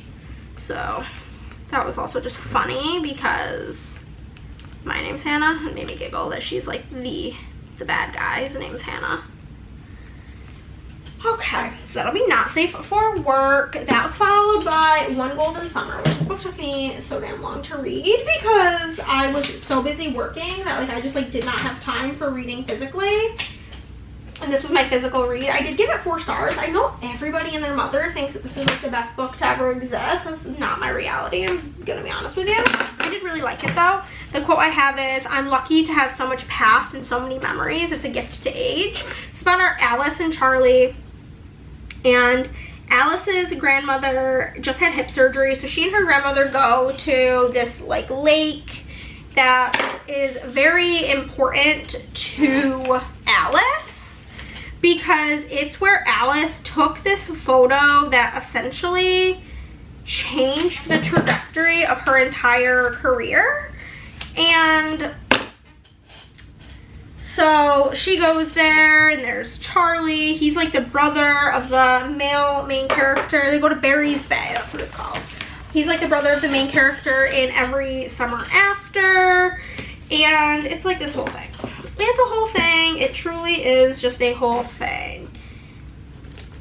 And they like strike up a friendship, and then they fall for each other. And he's very much so like a acts of service man, which I feel like is a very like beloved trope, which I mean, like, I love an acts of service man too. I am not hating on it. I agree. We love a man who be doing the things for his woman. But I just wasn't as obsessed with it as everybody else. Like, I thought that Charlie's reason for not like wanting to pursue a relationship with Alice, like, though like I get it, I do think that like I don't like a situation where one person's making the decision for somebody else, like, well, because of XYZ, I don't want to be in a relationship because that'd be too hard for somebody to deal with, but like they're not giving the person the opportunity to make that decision for themselves. I don't like that, and that is kind of what played out with his reasoning for not wanting to pursue things with her. And so because of that, I did give it a 4-star, which obviously 4-star is still a great rating. And I do really love Carly Fortune. I've loved pretty much all of her books, which I know most people don't agree with, but I do. And so I'm using the Summer Deco in Blue Waves. And then this is, my camera's gonna shut off. So if it shuts off, I'm just finishing the deco for this, which I'm like basically done with, so it shouldn't shut off. Yeah, we're just gonna call it quits there. Okay, then I read Savor It by Tara DeWitt. This is my first Tara DeWitt book. And I did, in fact, give it 4 stars. I really liked it. I hate that the man's name is Fisher. I think that that name is gross. But basically, we have our main female character, Sage. And Sage lives on like a hobby farm. And she's just kind of like a funny gal, Miss Sage. And she was engaged, I believe. The quote I have is, sometimes courage is just quietly trying again. And so there's this like competition every year in Spoons, Oregon, where they live. And she basically wants desperately to beat this guy who is her ex in this competition. So that's like her little story that's going on. So Fisher and his niece, who he has custody of, are moving there because he is a chef. However, things are not going well for him. After his sister passed away, he has kind of really been struggling and not seeking help for it. And he caused the restaurant that he works at to lose their Michelin stars, and he gets fired. And they're basically like this big family at the restaurant, and they want to give him another chance because they know he's kind of going through it. So they're like, okay, my guy, you can have another chance, but you need to go to Spoons. We're trying to start up a restaurant there, and you kind of got to get it off the ground. The townsfolk don't want us there. It's your job to convince everybody that like we belong here. We're also working on fixing his relationship with his niece and a ton of other like things. But it was really a sweet story. I love a story that deals with grief, so you had me there. Then I do the farm deco here in purple tie-dye, just because she has like this hobby farm, all of these like animals. She can't help but like say yes whenever anybody has like an injured or unwanted animal. She's like, yup, I'll take them. Yup, I'll take it. Sure, bring it on down. I'll find room. And it is like a running theme that like she doesn't have to say yes to everybody, and she's like, yeah, I do. She's a very hard time with boundaries, a very hard time saying no. And so that is something that Sage struggles with very deeply. But yeah, I thought it was a very sweet story. Gave it 4 stars. Quite enjoyed. I do have the second book, which is like an older couple that, not like older, but like not in their 20s, like a couple that has been divorced and maybe getting back together, which can go either way. Depends on why they got divorced to begin with. Moving on. 1, 2, 3, 4. Okay. We can do another little double divide. No 5 stars. We actually are about to get into my worst read of the year, which is, you know, really fun. Well, it's not the next book, but it's like, it's coming. It's coming. My worst read so far this entire year. I knew it was going to be bad though, so it's fine. The next book is the last book that I read for that reading books based on Libby or whatever. Libby Picks My Reads situation. Yeah. And it was Home of the American Circus, which was also one of my Book of the Month books. So the quote here says, kids don't need a life where nothing bad ever happens. What they need is someone who is there for them when the bad stuff does happen. Which is just like very true, IMO. So this is about this woman. In the beginning, she's like having an appendectomy, and she kind of has run away from her life. Some things have happened, and she does not like her sister, does not like her family. She's been made to feel like an outcast by her sister her whole life. And the only thing that she regrets about leaving is leaving her niece. And so she gets a call that basically her parents died and their house is left to her. So she goes back and has to confront a bunch of things from her past different relationships, friendships, the situation with leaving her niece and how that impacted her niece, her relationship with her sister. You learn what drove her away, and it was just such a good story. I gave it 4 stars. The beginning was quite slow. I didn't love the beginning. I thought I actually might DNF it, but I did not. I stuck it through, and I'm so glad that I did. I'm gonna use this Star Deco in Confetti Orange, and we have like a house because she inherits the house in upstate New York, and a bar because she was working at a bar, just like barely getting by, barely getting through. Whenever she gets released from the hospital after her appendectomy, she calls like the bartender guy, the bar manager, who like is high when he picks her up. Like, she's not like, though she left, her life is not really any better. And yeah, it was just really a good story. I quite enjoyed it. I like stories like this though, so that's that. Then we had our worst book that I gave 1 star, and that is in fact Priest by Sierra Simone. I read this for a Besties Picks My Reads, my friend Shanna. I'm still in the middle of those books, so that's not going to be coming out anytime in the real near future, but I basically let her pick a book I knew I would hate. I was like, we don't read the same kind of books, so I will let you pick 1 book that's not on my TBR. And she's like, okay, any triggers? I was like, yes, blood. I absolutely can't handle blood. And she was like, okay. And so this is what she picked. And this is an erotica, forbidden romance between a priest at the Catholic Church and like a girl who comes in for confession. It's literally the whole book. The quote is, whatever happens after this, I just want you to know that it was worth it. You were worth it. You were worth everything. And honestly, that quote kind of is the reason the book was a 1 out of 2. If this was just some dumb, not like dumb, because like I'm not trying to yuck anybody's dumb. This book does not have a good rating though. It literally has like, I think like a 3.5. But I gave it 1 star. But if it was just like a silly, and I'm also using the erotica deco from my shop in red. But if it was just some like erotica book about this priest fucking this girl in the church all the time, I would have given it a 2 because that's like what we're here. It's like the point of the book, whatever. But the thing is this book tried to be romantic on top of everything. Like, he's gonna leave his priesthood for her. I'm like, you guys have known each other for like 2 weeks. I'm not really like sure why we're like changing our entire lives, risking our career. And like the whole reason he like became a priest was because his sister unalived herself after being like assaulted by a priest, and so he wanted to give priesthood a better name. And oh my god, it was just not good.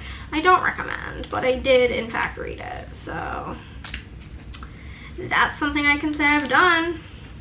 I can have an opinion on it because I've read it, and my opinion is that it's not good, period. Okay, moving onward after that, really opposite vibes, I read Well Matched, the next book in the Well Met series, and the quote I have is this one. And this was for a continuing series video. The quote I have is, no one's ever ready for those big changes that life throws at you. You just have to meet them head on and do your best. It's okay to be scared a little. If we all wait till we're ready, we'll never do anything. So basically this one is about the sister from book 1. Like, book 1, the main female character, this is her sister's story, which I have been desperately waiting for. And her daughter, who's like a big part, I'm just covering up this because I don't want to look at this, if I'm being honest with you, and I don't know if YouTube will like get mad about it, so we'll just do that. But she's not really like about the Ren Fair. She's friends with the people in the town. She moved to this small town when her daughter was little to try to provide a good life for her, but now that her daughter's graduating high school, she's ready to move away. She and the one kilt wearing guy in town who's all about the Ren Fair basically have become really good friends, and she agrees to be his fake girlfriend if he helps her get her house ready to sell. And obviously fake dating always leads to love in books. Fake dating I don't think is really a thing in real life, but hey. And there's a whole thing about her making guacamole, so we simply have to add some guac I wish I was not allergic to avocados because I really like guacamole, but it just makes my whole mouth so itchy. So itchy. Did I finish? Okay. I suppose I did. I did give this also 4 stars, as I have every book in this series, as you guys know. And also the main female character in this, she's been like adamantly kind of against the Ren Fair. And in this book, she embraces the Ren Fair life, which is super fun to see, like, somebody who's kind of been like, ugh, kind of like yucking people's yum, really have a change of heart about something, and seeing that like people can change and whatever. So I do have the Ren Fair deco in ice. Ice, ice, baby. Definitely gonna use the kilts because that's like the big like meme of the guy in this, is that like he's the hot guy in the kilt at the Ren Fair every year, so obviously have to include it. But yeah, it was really good. I really liked it. I'm sad that there's only 1 book left because I've been really making a point this year, as you guys can probably see, to like keep up with the series that I'm starting and not let myself start like a million series. Like if I'm feeling like reading a series, let's continue something that we already have. And I'm a big lover of books that have like a 3.75 rating. If it has a 3.75, I'm gonna at least give it a 4. That's just simply my truth. And the fact that these books have not that like stellar of a rating, there tends to not be much of a wait for the audio on Libby, so I've been like flying through them.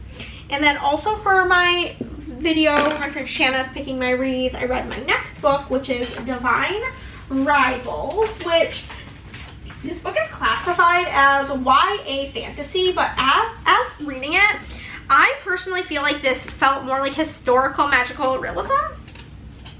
The quote I have is, "It takes courage to let down your armor and welcome people to see you as you are. Sometimes I feel the same as you. I can't risk having people behold me as I truly am, but there's also a small voice in the back of my mind, a voice that tells me you will miss so much being so guarded." But basically it's about these 2 people, and they are kind of rivals at this newspaper, and they're kind of vying for the same job, and the female, she ends up quitting to pursue something else, basically being a reporter during this war with the gods, that her brother's in the war, and her and the guy be writing to each other on this typewriter. Her and this guy, she doesn't know who he is, are exchanging letters via typewriter, and the typewriters are magically connected to one another. You find out why in the book, and because of that, it just really, the war, though it was a war with gods, if they didn't tell me that, I would just think it was like World War II, okay? And it kind of felt like a YA magical realism version of The Women by Kristen Hanna, is really how I felt reading it, which I loved. I gave it 4 stars, simply. And then the deco from my shop is going to be the writer deco in navy. But yeah, I didn't get a ton of fantasy out of it personally, and maybe that's just because I'm not a fantasy reader, and so for me, I latched on to the less fantastical things. That's very much a possibility. If you've read this book, let me know if you agree, if you think that it feels more historical magical realism, which both of those tags are on the book on Goodreads, because you know Goodreads tags are like whatever's the most popular things that a book is tagged as. It's just that those are not like the most popular ones. Fantasy and YA are. So I'm just curious to everybody else's thoughts and feelings on the matter who have read this book, because I did not think I was gonna like it, and I ended up really liking it because it did not feel very fantastical to me personally. And that is on that. Okay.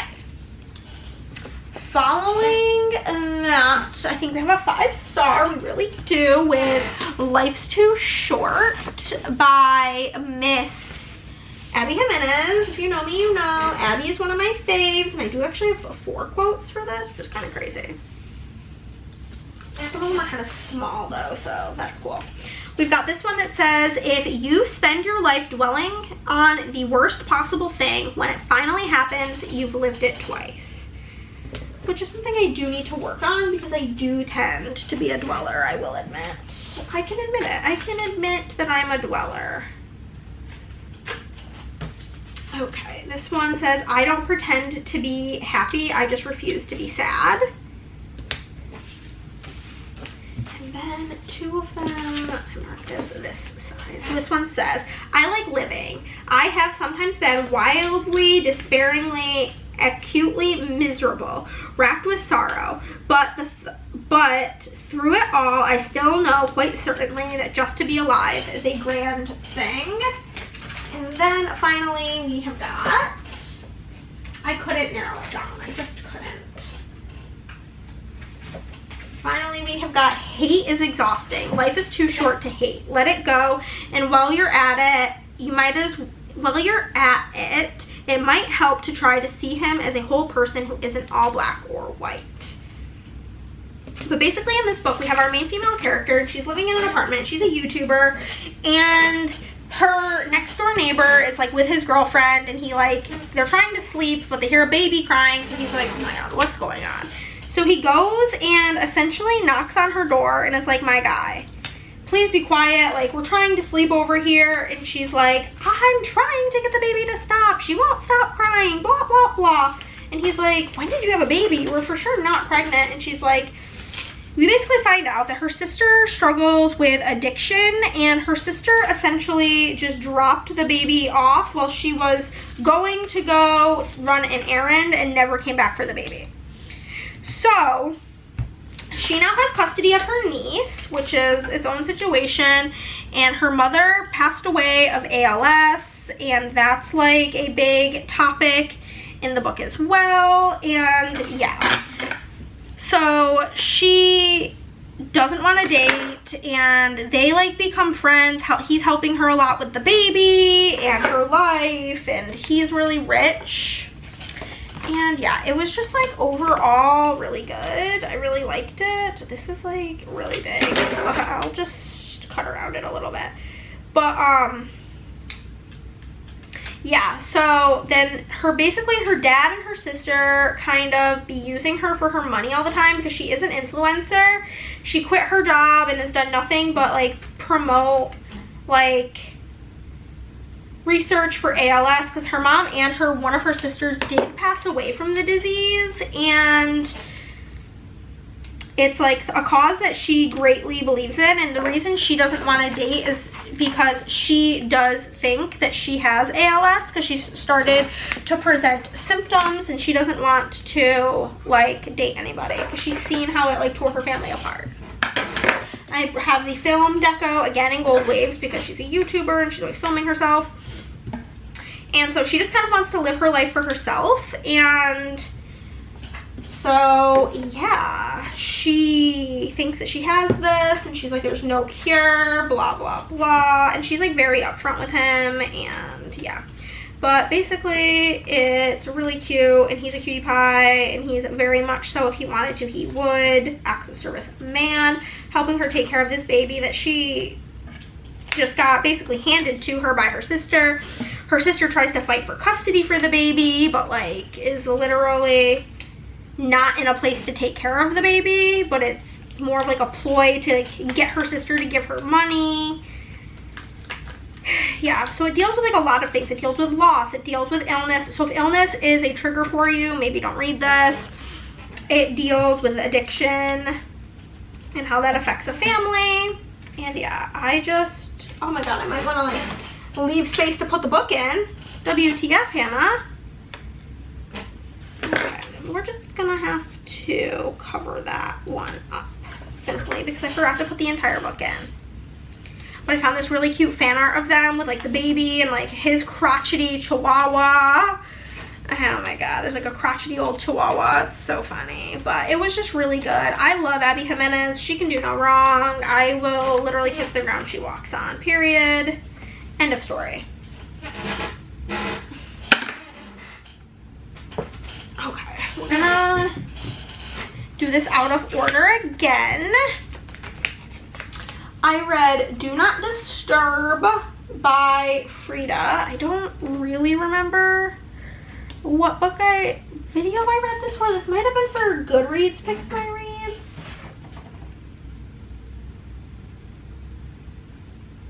Yeah, maybe. I don't know. I read Do Not Disturb, and I didn't really like it, if I'm being really honest with you. I gave it, I think, 3 stars is my guess.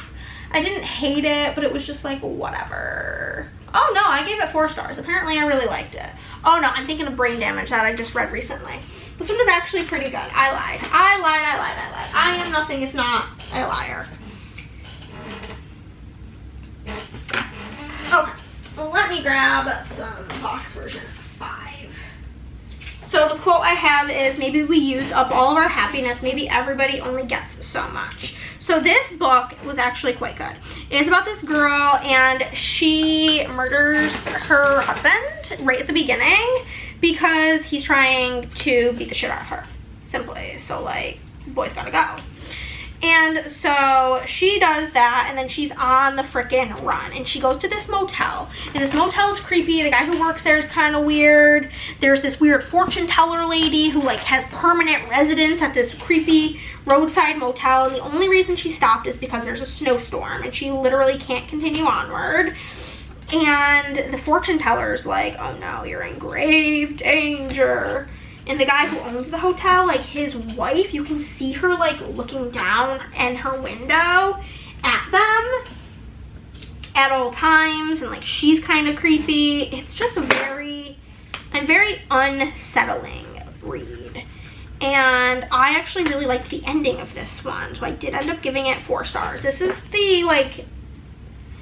part of the era of Frida books that I deem the actual hideous era, the most hideous era,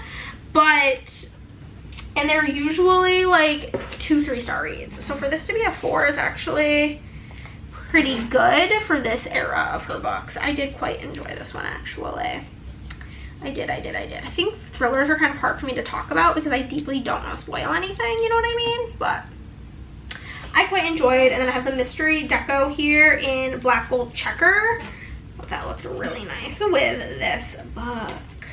But yeah, the police start looking for her, and the guy who's running the inn, like the motel, like covers for her, and it's like, oh yeah, I haven't seen her. And we're like, why is he covering for her? What's the tea there?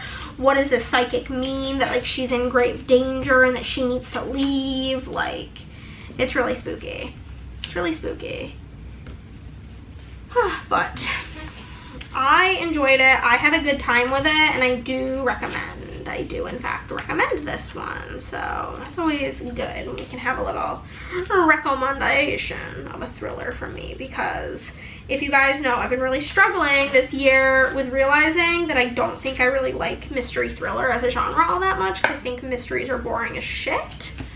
So when I'm able to find something that I like enough to suggest, it's amazing. We're gonna go out of order because my next book is a 5-star.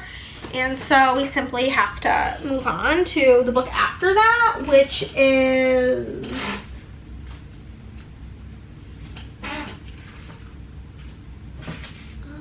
where's the quote for this one? Did I put this in the wrong order? Hello? Where's the quote? These are this. Oh, here it is. Okay. We were just in the wrong order. But the next book I read was Peg and Rose Solve a Murder, which is a cozy mystery. This is one I had to really scour the internet for a quote. Peg and I are both grown women, she said, adults in every sense of the word, except when it comes to our relationship. Why is it so hard for us to move past something that happened more than 40 years ago? So it's about these two, like, old sisters. They're, like, old ladies.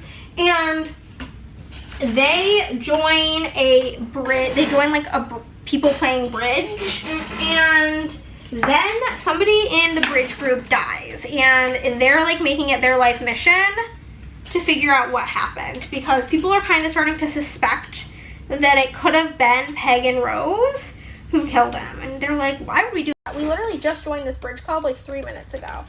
Peg's profession is she raises show poodles, and she's like a dog like show judge. So we have the black poodle because that's like what she has. She's a black poodle. And we have like some thing that says bridge queen because they'd be playing bridge. I gave it 3 stars. It's a cozy mystery. Cozy mystery is never going to be my favorite genre, but I thought Peg and Rose were endearing. The reason I bought this book, again, my mom's name was Peggy, and my sister, her middle name is Rose, and I just call her Rose most of the time. So there's that. And then I do have the mystery deco here in pastel rainbow because the cover of this book is just so colorful. But yeah, they're basically on like this wild goose chase of what really happened to this guy in the bridge club, who did it, who's a suspect, who's lying. They're finding all these different discrepancies in people's stories. Yeah, they're finding all of these discrepancies. They are trying to figure out what's happening and to solve the murder, you know what I mean? Before somebody comes for them to stop them from looking. Dun dun dun dun. But it was like fine. I'm glad I read it. I'm gonna keep it on my shelves because of like, I just like the title. I like the cover. It like has like meaning to me type of shit. You know what I'm saying? A little sentimental girly regarding that. But the book itself was like fine. Then we'll do another 5-star read over here. Read The Right Move, which is book 2 in the, what's it called? The Windy City series. We have got, I think this is my last 5-star. The first quote we have is, sometimes the quietest love is the loudest. And that's like a big thing in the book, is like silently doing stuff for somebody says more than like these huge romantic public gestures.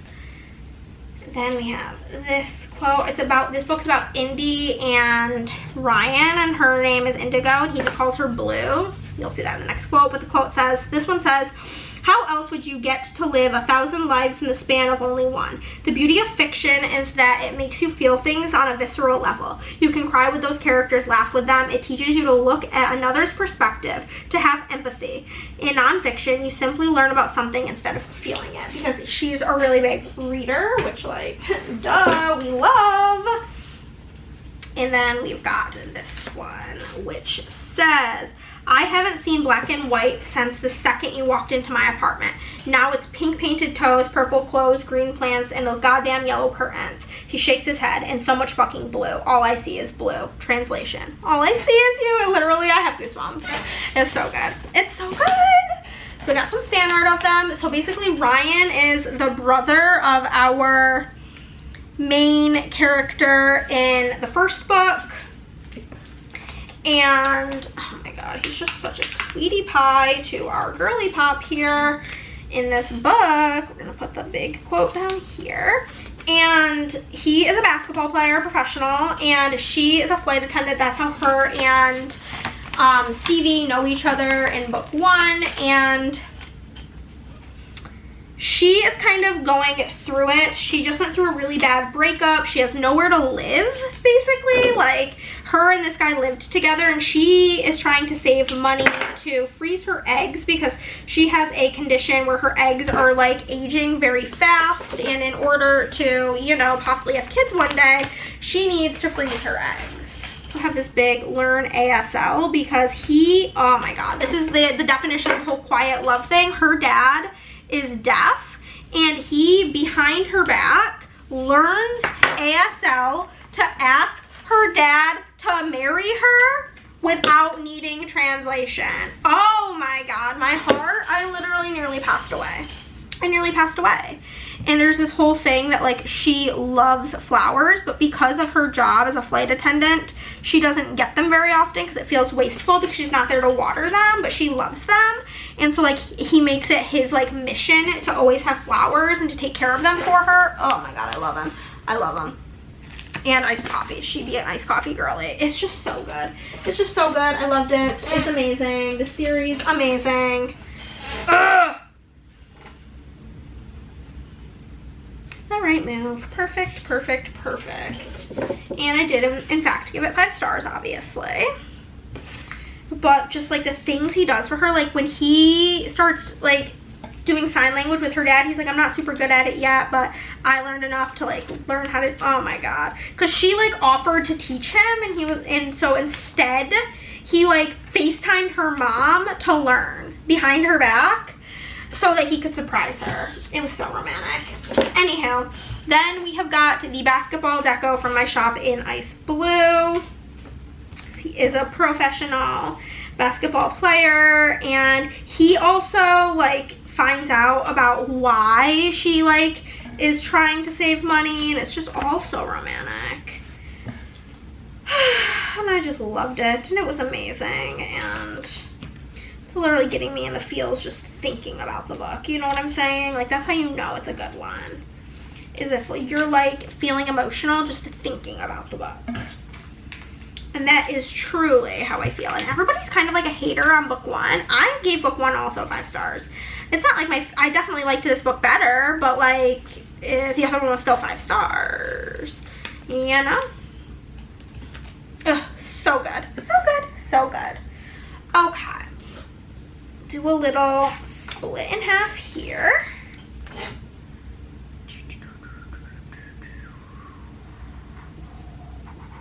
Okay. Nope, that's not even remotely close to the center. I love this divider with these hearts and the dots. I think it's such a cutie one. Okay, so next up we have got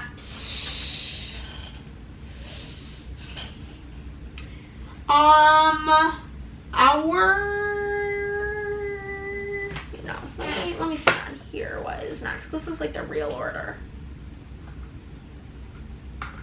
Yeah, Our Infinite Fates comes next. So I gave this book 3 stars. I thought it was like okay. Basically, there is our main character, I think her name's Evelyn. The quote I have is, I love you, I have loved you, and I will love you. And basically her and this person are basically fated to kill each other in every lifetime.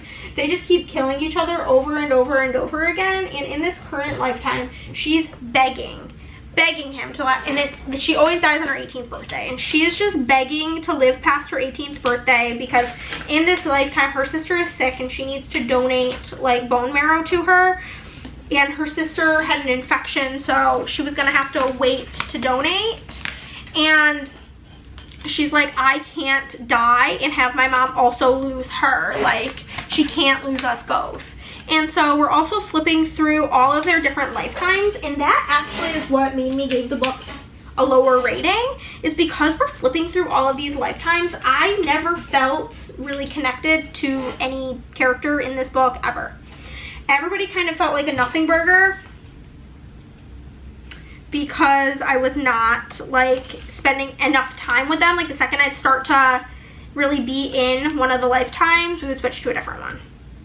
So because of that, it just like didn't super work for me. And then I do have the star deco from my shop in gold. In gold. The book's stunning though. It's such a pretty book. Like, I'm glad that I bought it so that I can have it on my bookshelf because it is so pretty. But I just don't think it's like an amazing book. I feel like I've seen really, really, really like over the moon reviews, and that's just not my truth when it comes to this book.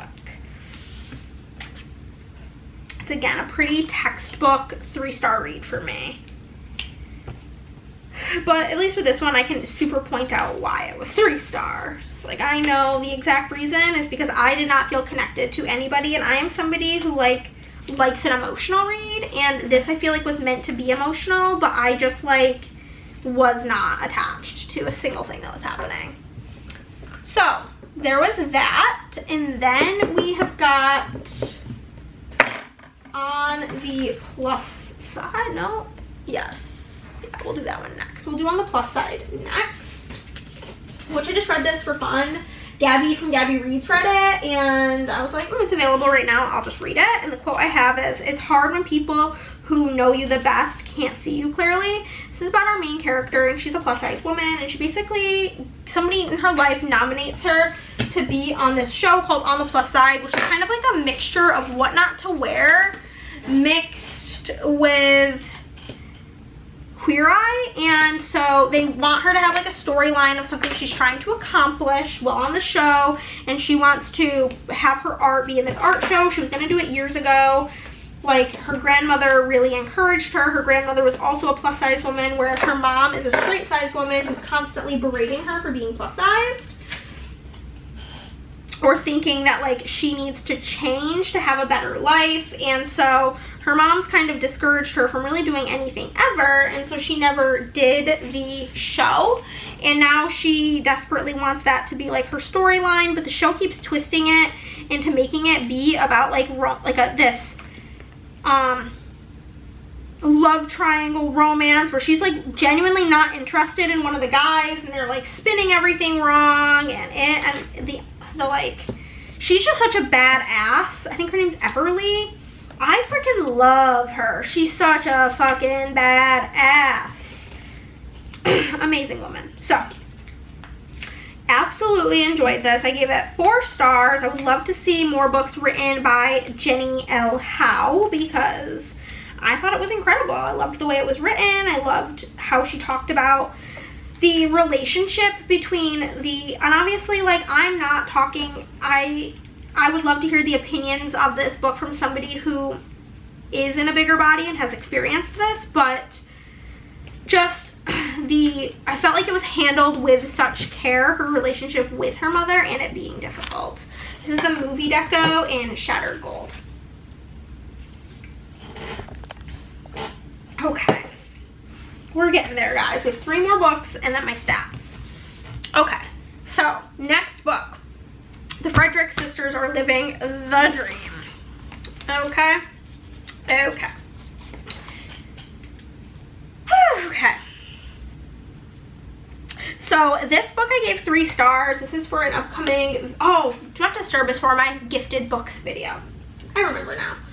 The Frederick sisters, this is for a continuing series, wasn't for a video, was not for a video. This is about these sisters where one of them is intellectually, has intellectual disabilities and diabetes, and she's basically been living in like a hoarding state. She goes into like a diabetic seizure or something and ends up in the hospital in a wheelchair, and so she cannot go back to living independently. The quote I have is, "Something must have happened. She would never leave her family." This is a really hard one to find a quote for. And she has a very big dog. She keeps ordering snacks on Amazon, and I have something for diabetes. But basically, the one sister, Ginny, the one who's the diabetic, and there's Maggie. And there's another sister who like does not live nearby and is being super unhelpful in this whole situation. But basically, Maggie she is handling everything happening with Ginny, and Ginny is going to go live in assisted living for the time being, and then eventually a nursing home, and then eventually back on her own. And it's basically their journey as sisters dealing with like some really difficult things after losing their parents, and how they handle everything for the good or the bad. And I gave it a 3. It was fine. It's not a book I'm ever really gonna think about again, other than it was gifted to me by my sweet friend who passed away. But I gave it 3 stars. I did. And then I do have the Doctor Deco in Shattered Hollow, because there's a lot of the book is spent with Ginny in the hospital, or Ginny in assisted living, XYZ, having an in-home nurse who she can't stand, Ginny saying like some incredibly like racist things and being incredibly against her nurses and having people take care of her even though she literally can't take care of herself. And there's also a big storyline with like her dog, and just dogs in general. She's got a big old black pupper. Just how they're described. I don't think the dog was ever, the breed was ever said. If so, I did not clock it, but I thought it was like an okay book. Would not like go out of my way to be recommending it. It's like fine if you see it and it sounds interesting, sure, but like I wouldn't seek it out, you know what I mean? Then I read my second worst book of the month, Everyone in My Family Has Killed Someone, and I did give this book 2 stars, and I am in fact unhauling it. I simply am. I am. The quote I have is, "Family is not whose blood runs in your veins, it's who you spill it for." I like viscerally hated the way this book was written, and I feel like from what I have seen online about this book, it's either you love the way it's written or you hate it. And I am team, I thought it was painful to get through. It's a very like direct to reader situation where like it breaks the fourth wall and the narrator talks directly to you, and that's just something that I personally, I cannot stand it. And so due to that, I hated everything about it, and I don't even really want to spend any time talking about it. You know what I mean? Like, I just hated it. They were on, I have like in light blue the mystery thriller deco. They were on like this skiing family vacation. Everybody in the family has killed somebody. The chapter's like the mother, the aunt, the cousin, whatever, talking about how they're all connected to all these different things. And I literally, reading the book, could not have cared less about a single thing about it. It was just boring. I hated the writing. I gave it 2 stars. I unhauled it. And yeah, I do have like another book in the series that I'm also gonna just swiftly take off my bookshelf because I have no interest in it. It's just not good at all in my opinion, and it's like the type of book where I can't even see like the good in it. Like, the writing style was just so off-putting to me that I cannot see past it to see what anybody could like about it, honestly. It was just not a good book in my opinion. And the last book I read was Everything, Everything by Nicole Yoon. I keep saying Nicole, it's Nicola. Nicole with an A instead of an E. The quote is, "Everything's a risk, not doing anything is a risk, it's up to you." I have been really wanting to watch the movie, but I just simply can't find it, like, anywhere that I have streaming for, so I'm gonna do this, and then I'm just gonna decorate down here. But the book is about this girl who, she is sick. She is basically allergic to everything. And it's never really bothered her before that she can't leave her house, can't leave her room, can't really have friends, doesn't go to school, she does everything online, until this family moves next door and she starts communicating with the boy like through email, and she's realizing all that she's missing out on in life. And yeah, it's just basically her story, and there's some big reveals and such that I'm not going to get into, but like for even like her nurse to come in, there's like this, when you enter the house, you don't even like enter the house, you like enter this chamber to be like cleaned off before you can get even close to her, because her name is Maddie, because she's just so allergic to everything. And her brother and dad both died in an accident, so she's really all her mom has. So her mom's very protective over her and keeping her safe. So she's very isolated and very lonely, honestly. And it's her story about dealing with this loneliness that she didn't even really know was there, like until it was like, until somebody pointed it out, basically. But I really enjoyed that.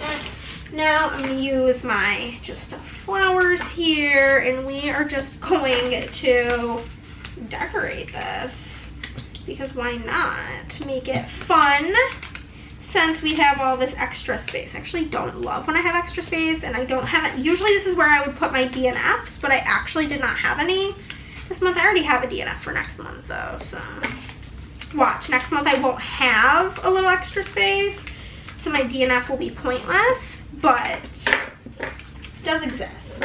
It truly does. And we have some deco here we can throw in. And then I will stop and restart my camera before we do the last portion, which is our stats, because definitely don't have enough time left in this clip to do all my stats. Consider just stopping doing my stats because it takes up space, but like, I like them. I think they're fun. So I don't want to stop doing them, you know? So we're just gonna have to run the risk of running out of space in my journal, which would be really annoying, obviously, but it's like an it is what it is situation. Okay. Put a little something over here, and then here, and we're gonna be done with my little deco area. Okay. Let's get into our July wrap. July wrapped, baby.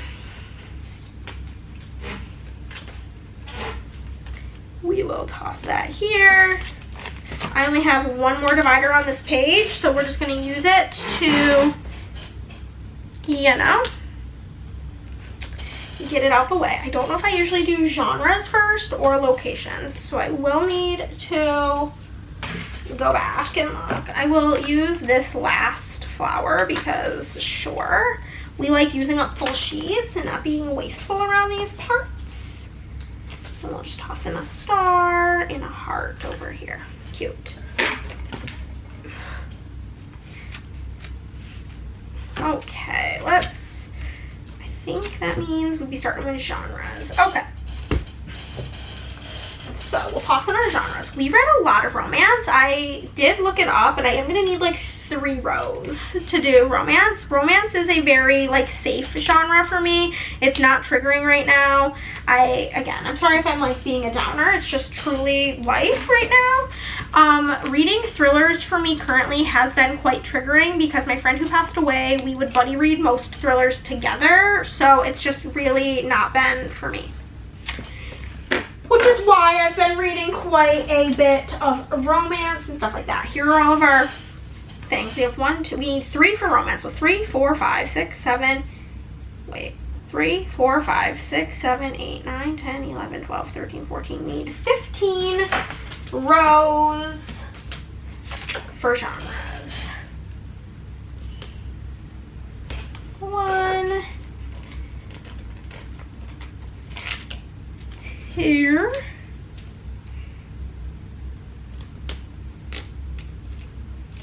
let me see how many I should be able to fit in one section because I don't know how close I should put these together. 1, 2, 3, 4, 5, 13. And okay, I don't foresee us being able to put all 15 here. So I am just gonna maybe leave a little bit of space to, is it 14 or 15 now? I can't even remember. 5, 6, 7, 8, 9, 10, 15, okay. 1, 2, 3, 4, 5, 6, 7, 8. 1, 2, 3, 4, 5.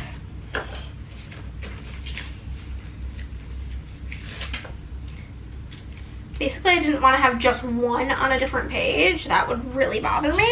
So, 6, 7, 8. Where's my other one that started? 9.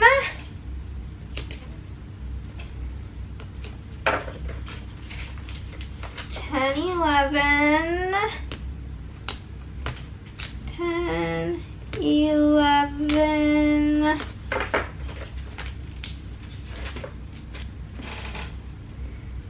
12, 13, 14, 15, baby.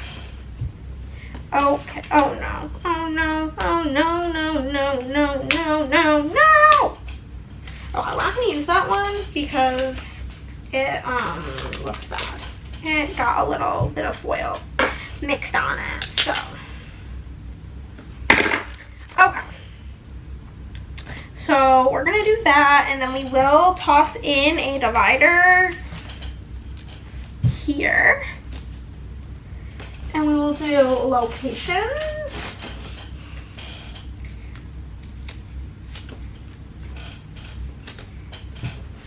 And some deco, of course. Heart, a little diamond, sure, a little like, whatever that's called, and a star.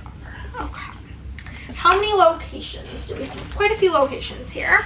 1, 2, 3, 4, 5, 6, 7, 8, 9, 10, 11, 12, 13, 14, 15, 16, 17, 18, 19, 20, 21, 22, 23.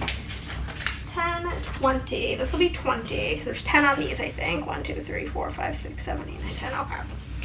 So I need 23. So we will just get these going. I will put these quite close together. 1, 2, And then we'll go in with our stats, baby. I don't know that I usually like lay everything down first, but that's what we're doing this month. It seems efficient. With how many books we have, I would like efficiency. I want to put down the genre and the location for the book instead of having to do all the genres and then going back to the top and all the locations. No.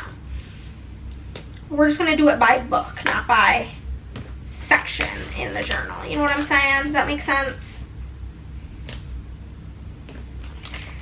This should be 10. How much did I need? 22 or 23? I'll have to recount again because my brain is silly. She's just a silly little brain.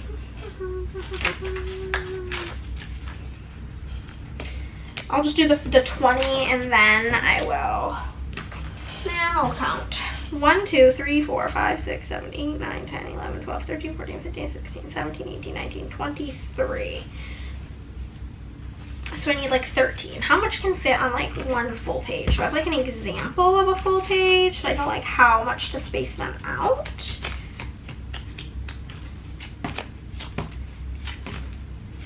One, 2, 3, 4, 5, 6, 7, 8, 9, 10, 11, 12, 13. Okay, so I can space them out a little bit. They don't need to be touching. Okay, I just finished this off camera because it's not particularly interesting for you guys to watch. And if the camera, you guys watching me, dies again, because this is my 4th change of the battery, we're gonna leave it dead. And you will just see the facing down portion because this battery didn't even have enough time to finish charging. But we're gonna just toss in all of our options here. YA, dystopian, romance, which is gonna get a 3-section chunk. 1, 2, 3. So we'll move down here to graphic novel. 1, 2, 3. There we go. Classics, fiction, mystery, thriller, LGBTQ, horror, historical, fantasy, and erotica. Perfect. And then for our locations, we've got New York and California. They're in every single one. Unknown is also like in everyone, but that's like not as fascinating to me.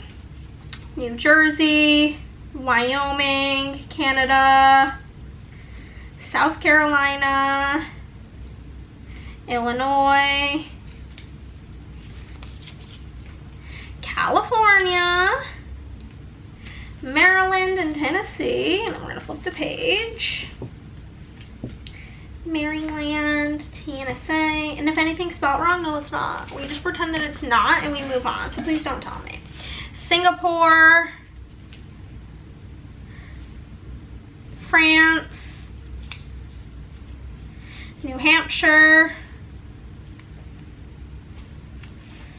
Wisconsin, Massachusetts, Hawaii, Oregon, or Oregon, I don't really know how to say that, Missouri, Minnesota, Connecticut. Connecticut might be a new state, which is pretty fun. Wales, Vermont, and Australia, baby. Okay, and now we're gonna do the fun part of filling everything in. Bada bing, bada boom, baby.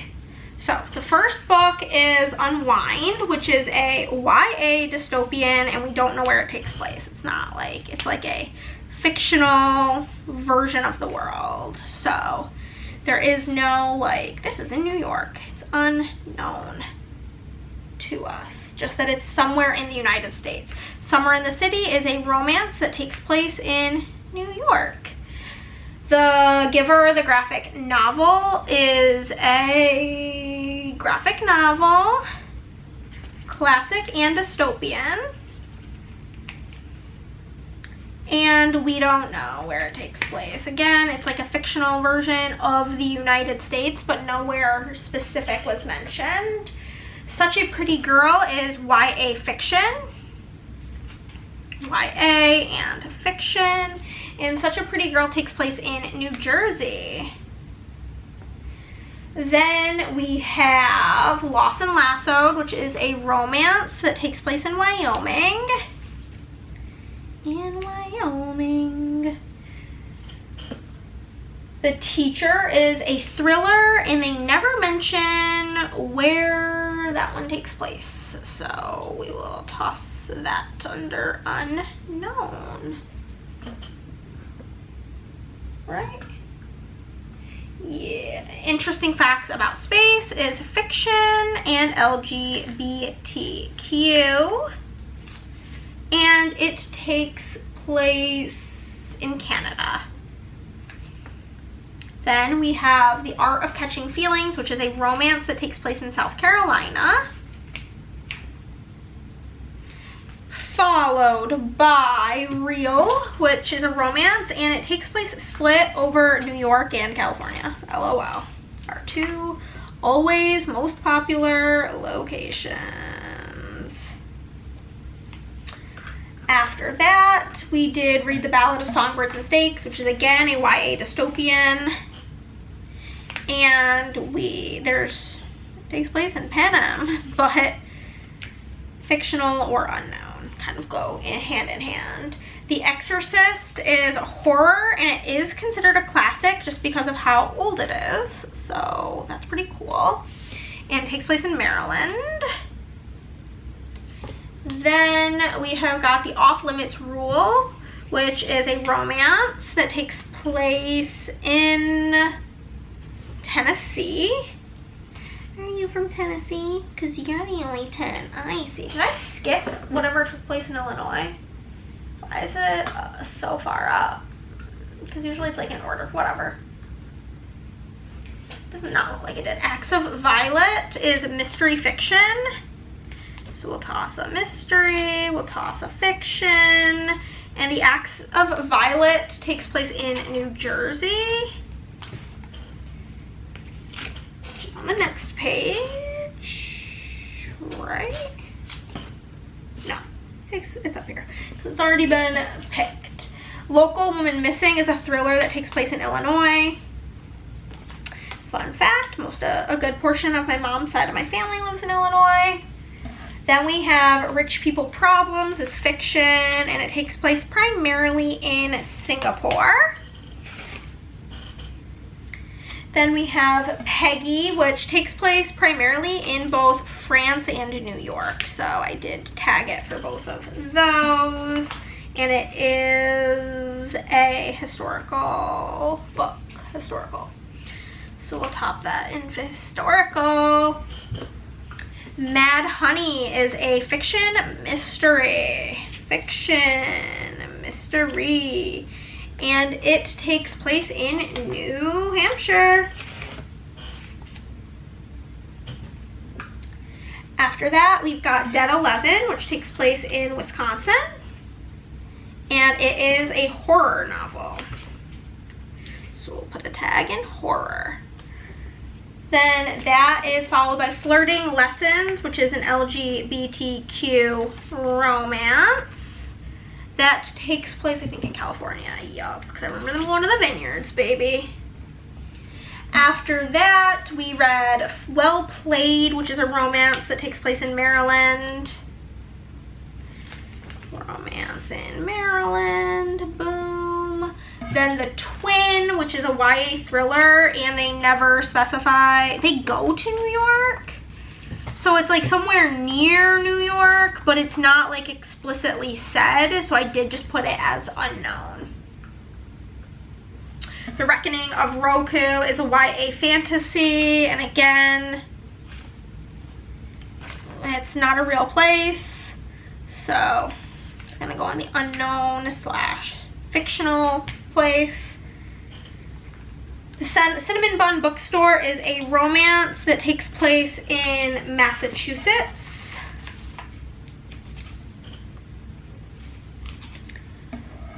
The Tenant is a thriller that takes place in New York.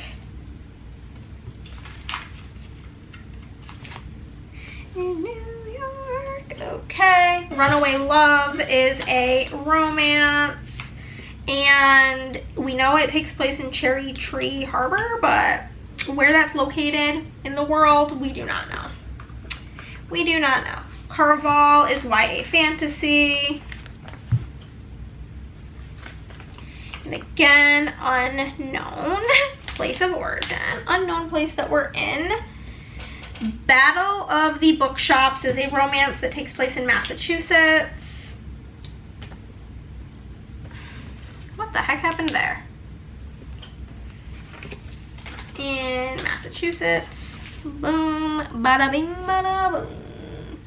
Give Me a Sign is YA romance that takes place in Illinois.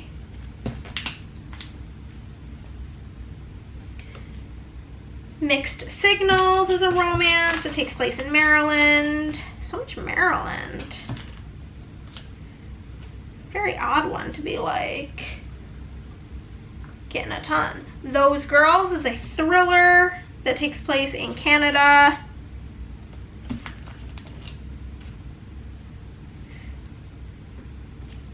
Not Safe for Work is a romance that takes place in Hawaii.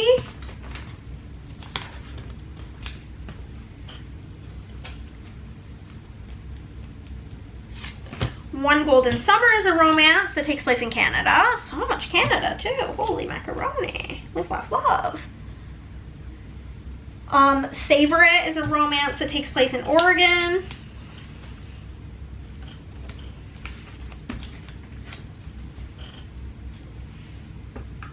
Home of the American Circus is a fiction book that takes place in New York, I believe. Yes. In New York. Priest. Erotica. And it takes place in Missouri.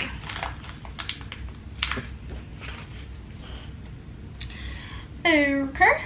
Well Matched is a romance in Maryland again. Romance in Maryland. Perfect. Divine Rivals, YA fantasy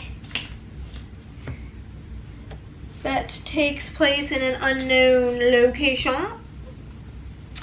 Then Life's Too Short is a romance that takes place in Minnesota. Of course, all of Abby Jimenez's books pretty much take place in Minnesota.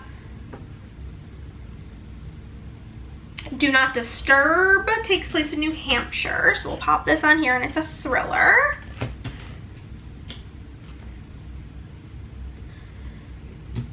The Right Move is a romance that takes place in Illinois. I actually think I might have miscalculated how many I needed for romance, because I'm like close to the end.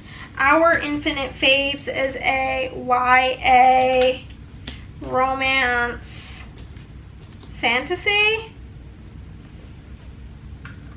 I'm guessing it's, I don't know, this one takes place in Wales. That is like for sure where it takes place. Yeah, I don't really know where my calculation came from, but it was wrong. What was Connecticut? Did I pass Connecticut? Oh, I just like skipped a bunch. Okay. What am I doing? Wales? Sure. I skipped a couple. So Peg and Rose Solve a Murder is Connecticut and a mystery.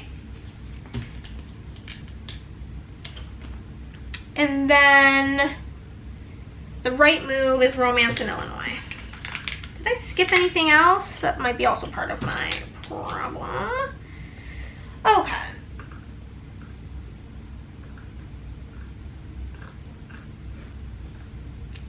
I think I did not skip anything else.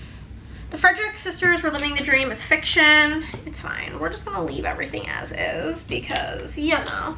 And it takes place in New York. On the plus side is romance that takes place in Vermont.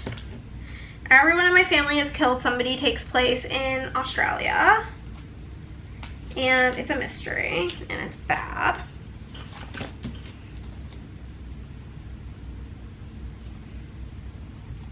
mystery.